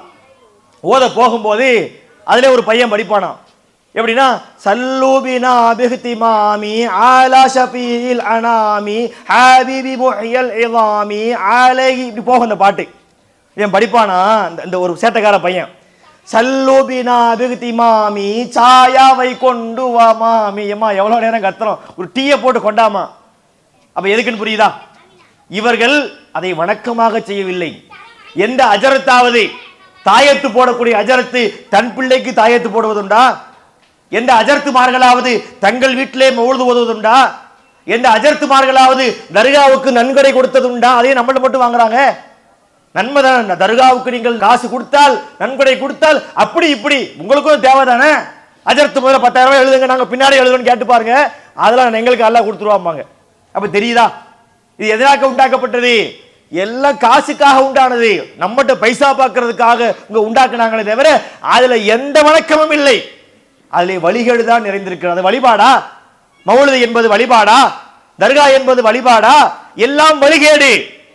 அப்ப இது மாதிரியான காரியங்களை நன்மை என்று நினைத்துக் கொண்டு மக்கள் மத்தியிலே கொண்டு வருகின்றார்கள். அல்லாஹ் திருமறை குர்ஆனிலே பல வசனங்களிலே பேசுகிறான். இது மாதிரியான நம்பிக்கைகளை ஒழிக்கத்தான் நபி அவர்கள் வந்தார்கள். அல்லாஹ் கேட்கின்றான், அலஹும் அர்ஜுலுன் யம்ஷூன பிஹா அம்லஹும் ஐதி யப்திஷூன பிஹா அம்லஹும் ஐயுன் யுப்சிரூன பிஹா அம்லஹும் ஆதானுன் யஸ்மஊன பிஹா. அல்லாஹ்வை விட்டுவிட்டு இவர்கள் யாரையெல்லாம் அழைக்கின்றார்களோ அவர்களுக்கு நடக்கின்ற கால்கள் உண்டா? பிடிக்கின்ற கைகள் உண்டா? பார்க்கின்ற கண்கள் உண்டா? கேட்கின்ற காதுகள் உண்டா? நான் கேட்கல, நம்ம சொல்றோம் வைங்க, இந்த நஜாத்காரர்களுக்கு இந்த குண்டக்க மண்டக்க பேசுறதுதான் வேலைம்பாங்க. இது அல்லாஹ் கேட்கிறான் இந்த கேள்வியை, நம்முடைய கேள்வி கிடையாது. அல்லாஹ் கேட்கிறான். அல்லாஹ்வை விட்டு யாரையும் அழைத்தால் அவங்க யாரு? இபாதுன் அம்சாலுக்கும், உங்களை போல அடிமை. நான் ஒரு அடிமை, நீங்கள் ஒரு அடிமை, அஜர்த்து ஒரு அடிமை, முஹித்தின் ஒரு அடிமை, நபிகள் நாயகம் ஒரு அடிமை, இப்ராஹிம் நபி ஒரு அடிமை. எல்லா அடிமைகள். நபி என்பதற்காக பின்பற்றுவோம், அதற்காக அவர்களை வணங்கினால் இஸ்லாம் கிடையாது. ஒரு நபியை வணங்கினால் என்ன ஆகும்? ஒரு சமுதாய மக்கள் ஈசா நபியை வணங்குறாங்க, அது மனதுக்காக ஏத்துக்க முடியுமா? அவங்க நம்ம என்ன சொல்லுவோம்? ஈசா நபி பேசிய முதல் வார்த்தை என்ன? அதாவது மரியம் அலைஹிஸ்ஸலாம் அவர்களுக்கு அதாவது கணவர் கிடையாது, அது அதிசயமாக பிறந்த குழந்தை, அல்லாஹ்வுடைய அத்தாட்சியாக பிறந்த குழந்தை. அப்ப மரியம் அலைஹிஸ்ஸலாம் அவங்களுக்கு அவங்க கர்ப்பம் தரிக்கிறாங்க. அந்த சமுதாய மக்கள் கேள்வி கேட்குது, அவங்கள பரிகசிக்குது, என்னம்மா இப்படி பண்ணிட்டிய, கல்யாணம் ஆகாம இப்படி கர்ப்பமா நிக்கிறிய, ஒரு பெண்ணை எப்படி எல்லாம் கேட்டிருப்பாங்க. எதுவுமே பேசல, அமைதியா இருந்தாங்க. குழந்தை பிறந்தவை தூக்கிட்டு வந்தாங்க. உடனே அப்பவும் பேசினாங்க. மரியம் அலைஹிஸ்ஸலாம் அவர்கள் அஷாரத்து இலைஹி, பதில் பேசவில்லை, அந்த குழந்தையை நோக்கி சைகை செய்தார்கள். அப்போது அந்த மக்கள் கேட்டார்கள், கைஃப நுகல்லிமு மன் கான ஃபில் மஹதி சபியா, ஏமா தொட்டில உள்ள பிள்ளை எப்படிமா பேசும் அப்படினாங்க. உடனே ஈசா நபி பேசினார்கள். அந்த சமுதாய மக்கள்கிட்ட ஈசா நபி பேசின முதல் வார்த்தை என்ன? கால இன்னி அபுதுல்லா, குழந்தை, பச்சிலம் குழந்தை, பிறந்த குழந்தை. ஈசா நபி பேசுறாங்க. என்ன பேசினார்கள்? இன்னி அபுதுல்லா, நான் அல்லாவின் அடிமை. பேசின ஃபர்ஸ்ட் வார்த்தையை பாத்தீங்களா? நம்ம கவனிக்க வேண்டியது என்ன? ஈசா நபி பேசிய முதல் வார்த்தை என்ன? இன்னி அபுதுல்லா, நான் அல்லாவின் அடிமை. இன்னைக்கு ஒரு சமூகம் அவரை கடவுள் என்கிறது, கடவுளின் பிள்ளை என்கிறது. முஸ்லிம்கள் ஏற்றுக்கொண்டோமா? இல்ல. அப்புறம் எப்படி மற்ற நபிமார்களுக்கு அந்த இறைத்தன்மை வரும்? இப்ராஹிம் நபிக்கு வருமா? ரசூலுல்லாவுக்கு வருமா? ரசூலுல்லாவுக்கே வராதுன்னா முஹித்தீனுக்கு வருமா? கோவளம் தர்காவில் இருக்கக்கூடியவர்களுக்கு வருமா? யாருக்கும் வராது. மனிதர்கள். சிந்திக்க வேண்டாமா? படைத்த இறைவனை விட்டுவிட்டு இன்னொருவரை நம்ம அழைத்தால் அது நிரந்தர நரகத்திற்குரிய காரியம் என்பதை நம்ம சிந்திக்க கூடாதா? சிந்திக்க வேண்டும். அல்லாஹ் நமக்கு அறிவாற்றலை தந்திருக்கின்றான், பகுத்தறிவை தந்திருக்கின்றான். மற்ற விஷயங்களை எல்லாம் சிந்திக்கிறோம். என்ன சிந்திக்கிறோம்? ஒரு கடைக்கு போறோம், மீன் வாங்குறோம், சைடு ஸ்லாம்பை திறந்து 10 வாட்டி பார்க்கிறோம். இது என்னம்மா கருப்பா இருக்கு, பழச போட்டுருவாளோ, நேத்து உள்ளதோ, ஐஸ் மீனா இருக்குமோ, கலந்து போட்டுருவாளோ, எத்தனை தடவை உருட்டி பார்க்கிறோம். அப்ப ஒரு மீன் வாங்கக்கூடிய நேரத்தில் எப்படி பார்க்கிறோம், காய்கறி வாங்கும் போது பார்க்கிறோம். ஒரு சூப்பர் மார்க்கெட்டுக்கு போய் வாங்கினா கூட எக்ஸ்பைரி டேட் என்ன, மேனுஃபேக்சரிங் டேட் என்ன, அலசரமே. மார்க்கத்தை இலங்க அப்படி பார்க்கணும். நாம செய்யக்கூடிய காரியம் குர்ஆனிலே இருக்கிறதா? நபியர்கள் சொல்லி கொடுத்த காரியமா? இது செஞ்சா நன்மை கிடைக்குமா? அப்படிலாம் பார்க்க வேண்டாமா? என்ன நினைக்கிறாங்க மக்கள்? இதுல என்ன வேதனைனா, பல வழிகேடான காரியங்களை செய்யும் போது அவங்களுக்கு உள்ளத்துல இருக்கக்கூடிய பக்தியை பார்க்கற. மௌலிது ஓதுற நீங்க பார்க்கணும். மௌலிது ஓதியாச்சுன்னா நாளைக்கு சொர்க்கங்கிற மாதிரி, அவங்களுக்கு அழகிய செயல் புரியுற மாதிரி நினைக்கிறாங்க. அல்லாஹ் சொல்றான் திருமறை குர்ஆன்ல, நபியை நீங்கள் சொல்லுங்கள், குல் நுனப்பிவுக்கும் பில் அக்ஸரீன அமாலா, செயல்களில் நஷ்டமடைந்தோரை பற்றி நான் உங்களுக்கு அறிவிக்கட்டுமா? அல்லதீன தல்ல சாயுஹும் ஃபில் ஹயாத்தி துன்யா, இந்த உலகத்திலே அவர்களின் எல்லா விதமான முயற்சிகளும் வீணாகிவிட்டன. யக்ஸபூன அன்னஹும் யுக்ஸினூன சுன்ஆ, அவர்களோ தாங்கள் அழகிய செயல் புரிந்ததை போல நினைத்துக் கொள்கிறார்கள். அவங்க செஞ்சதெல்லாம் போச்சு, நரகம்தான், எல்லாம் வீணா போச்சு, செயல்களை நஷ்டமா போச்சு. ஆனா அவங்க மனசு எப்படி? மௌலிது ஓதிட்டம் தான், சொர்க்கம் தான் அப்படி நினைக்கிறாங்களே. அப்படி நினைப்பு தான் அது. அப்படி நினைப்பதால் மட்டும் நமக்கு அல்லாஹ் கூலி கொடுத்துட மாட்டான். சிந்திக்க வேண்டும். அல்லாஹ் நமக்கு சிந்தனையை தந்திருக்கின்றான். இது மறுமையை தீர்மானிக்கக்கூடிய விஷயம். நமக்கு சில அடிப்படைகளை நம்ம வைத்திருக்கின்றோம். என்ன அடிப்படை? ஏங்க நாங்க இன்னைக்கு நேத்த தர்காவுக்கு போறோம், இன்னைக்கு நேத்த மௌலிது ஓதுறோம். எத்தனை வருஷ பாரம்பரியம். எங்களுடைய அத்தா, எங்களுடைய தாத்தா, அவங்களுடைய பாட்டனாரு, பூட்டனாரு, நிறைய தலைமுறை, பல தலைமுறைகளாக நாங்கள் மௌலிது ஓதுறோம் அப்படிங்கிறாங்களே. இஸ்லாமிய மார்க்கம் சொல்ற அடிப்படை என்ன தெரியுமா? நபிகள் நாயகம் ஸல்லல்லாஹு அலைஹி வஸல்லம் அவர்கள் நபித்துவம் பெற்று ஆரம்ப காலத்திலேயே மக்களுக்கு சில பிரச்சாரங்கள் பண்ணாங்க. அதுல என்ன தெரியுமா சொன்னாங்க? உத்துருக்கு மா யகூலு ஆபாவுக்கும் அப்படின்னாங்க. அப்படின்னா என்ன? உத்துருக்கு மா யகூலு ஆபாவுக்கும்னா, உங்களுடைய முன்னோர்களுடைய கூற்றுக்களை நீங்கள் விட்டுவிடுங்கள். ஏனென்றால் யாருடைய உள்ளத்திலே முன்னோருடைய பக்தி இருக்கிறதோ அவன் உள்ளத்தில் சத்தியம் போகாது. நீங்க எத்தனை வசனத்தை காட்டினாலும், எத்தனை ஹதீஸ காட்டினாலும், என்னங்க நீங்க இப்ப சொல்றீங்க, எங்க அப்பம் பாட்டுன்னு தான் போவாங்க. இப்ப ரசூலுல்லாஹ் சொன்னது என்ன? முன்னோர்களை பற்றிய பேச்சை பேசாதீங்கன்னாங்க. அப்ப நமது முன்னோர்கள் சொன்னார்கள், நம்ம ஜமாத்து சொல்லுது, நம்ம பல மக்கள் சொல்றாங்க, அதையெல்லாம் பார்க்க கூடாது. நாம் சிந்திக்க வேண்டும். அல்லாஹ் நம்மை மறுமையில நம்மளை தான் கேள்வி கேட்பான். மறுமையில போய் நிக்கிறோம், நம்ம செஞ்சதெல்லாம் தப்புன்னு ஆகுது. அல்லாஹ் கேட்ப, ஏப்பா அப்படி பண்ண, ஏப்பா தர்காவுக்கு போன, ஏனப்பா மௌலிது ஓதினாய், எங்க ஜமாத் சொல்லுச்சுன்னா அல்லாஹ் உடனே சரி மன்னிச்சு விட்டுருவானா? அவரவர் ஈமானுக்கு அவரவர் தான் பொறுப்பு. எனது ஈமானுக்கு நான் பொறுப்பு, உங்கள் ஈமானுக்கு நீங்கள் பொறுப்பு. யாருடைய ஈமானுக்காகவும் யாரும் பொறுப்பேற்க முடியாது என்பதை கவனத்தில் கொண்டு, இஸ்லாம் என்றாலே அது ஏகத்துவம் தான். லா இலாஹ இல்லல்லாஹ், வணக்கத்திற்குரியவன் அல்லாஹ் மட்டும்தான், ஒரு கடவுள் தான். அவனுடைய தன்மையில ஒரு சிறிய தன்மையை இன்னொருவருக்கு கொடுத்தாலும் அவர் இஸ்லாத்தை விட்டு வெளியேறி விடுவார். அவருடைய உள்ளத்திலே லா இலாஹ இல்லல்லாஹ் என்பது இல்லாமல் போய்விடும். இதையெல்லாம் நாம் கவனத்தில் வைக்க வேண்டும், சிந்திக்க வேண்டும். ஒரு கூட்டம் இருக்குங்கிறாங்க, ஒரு கூட்டம் இல்லைங்கிறாங்க, குழப்பமா இருக்கு. ஒரு குழப்பமும் இல்லை. இஸ்லாமிய மார்க்கத்தில் குழப்பம் இல்லை, முஸ்லீம்கள்ட்ட குழப்பம் இருக்கு. நம்ம கன்ஃபியூஸ் பண்றோம். நம்ம என்ன கன்ஃபியூஸ் பண்றோம்? முஸ்லீம்கள்ட்ட உள்ள குழப்பத்தை இஸ்லாத்தில் உள்ள குழப்பத்தை போல நினைக்கிறோம். முஸ்லீம்கள்ட்ட பல மாறு மனிதர்கள் சிந்திப்பார்கள். இஸ்லாத்தில் குழப்பம் இருக்கா? இல்லை. குர்ஆன் தெளிவா இருக்கு, நபி மொழிகள் தெளிவா இருக்கு. இந்த ரெண்டு தான மார்க்கம். நமக்கு மார்க்கம் என்பது என்ன? இத்தபிஉ மா உன்சில இலைக்கும் மிர் ரப்பிக்கும். அல்லாஹ் சொல்கிறான், உங்கள் ரப்பிடத்தில் இருந்து உங்களுக்கு அருளப்பட்டதையே நீங்கள் பின்பற்றுங்கள். வலா தத்தபிஉ மின் தூனிஹி அவுலியா கலீலம்மா ததக்கரூன். அதுல அல்லாத மற்றவற்றை நீங்கள் பின்பற்றாதீர்கள். அல்லாஹ்விடம் இருந்து அருளப்பட்டதை பின்பற்றணுமா? குர்ஆன் எங்க இருந்து வந்தது? அல்லாஹ்ட்ட இருந்து வந்தது.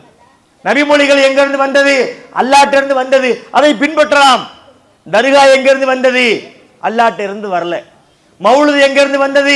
ரசூலுல்லாஹ்ட்ட இருந்து வரல. கூட்டு துஆக்கள் எங்க இருந்து வந்தது? மார்க்கத்தில் இருந்து வரவில்லை.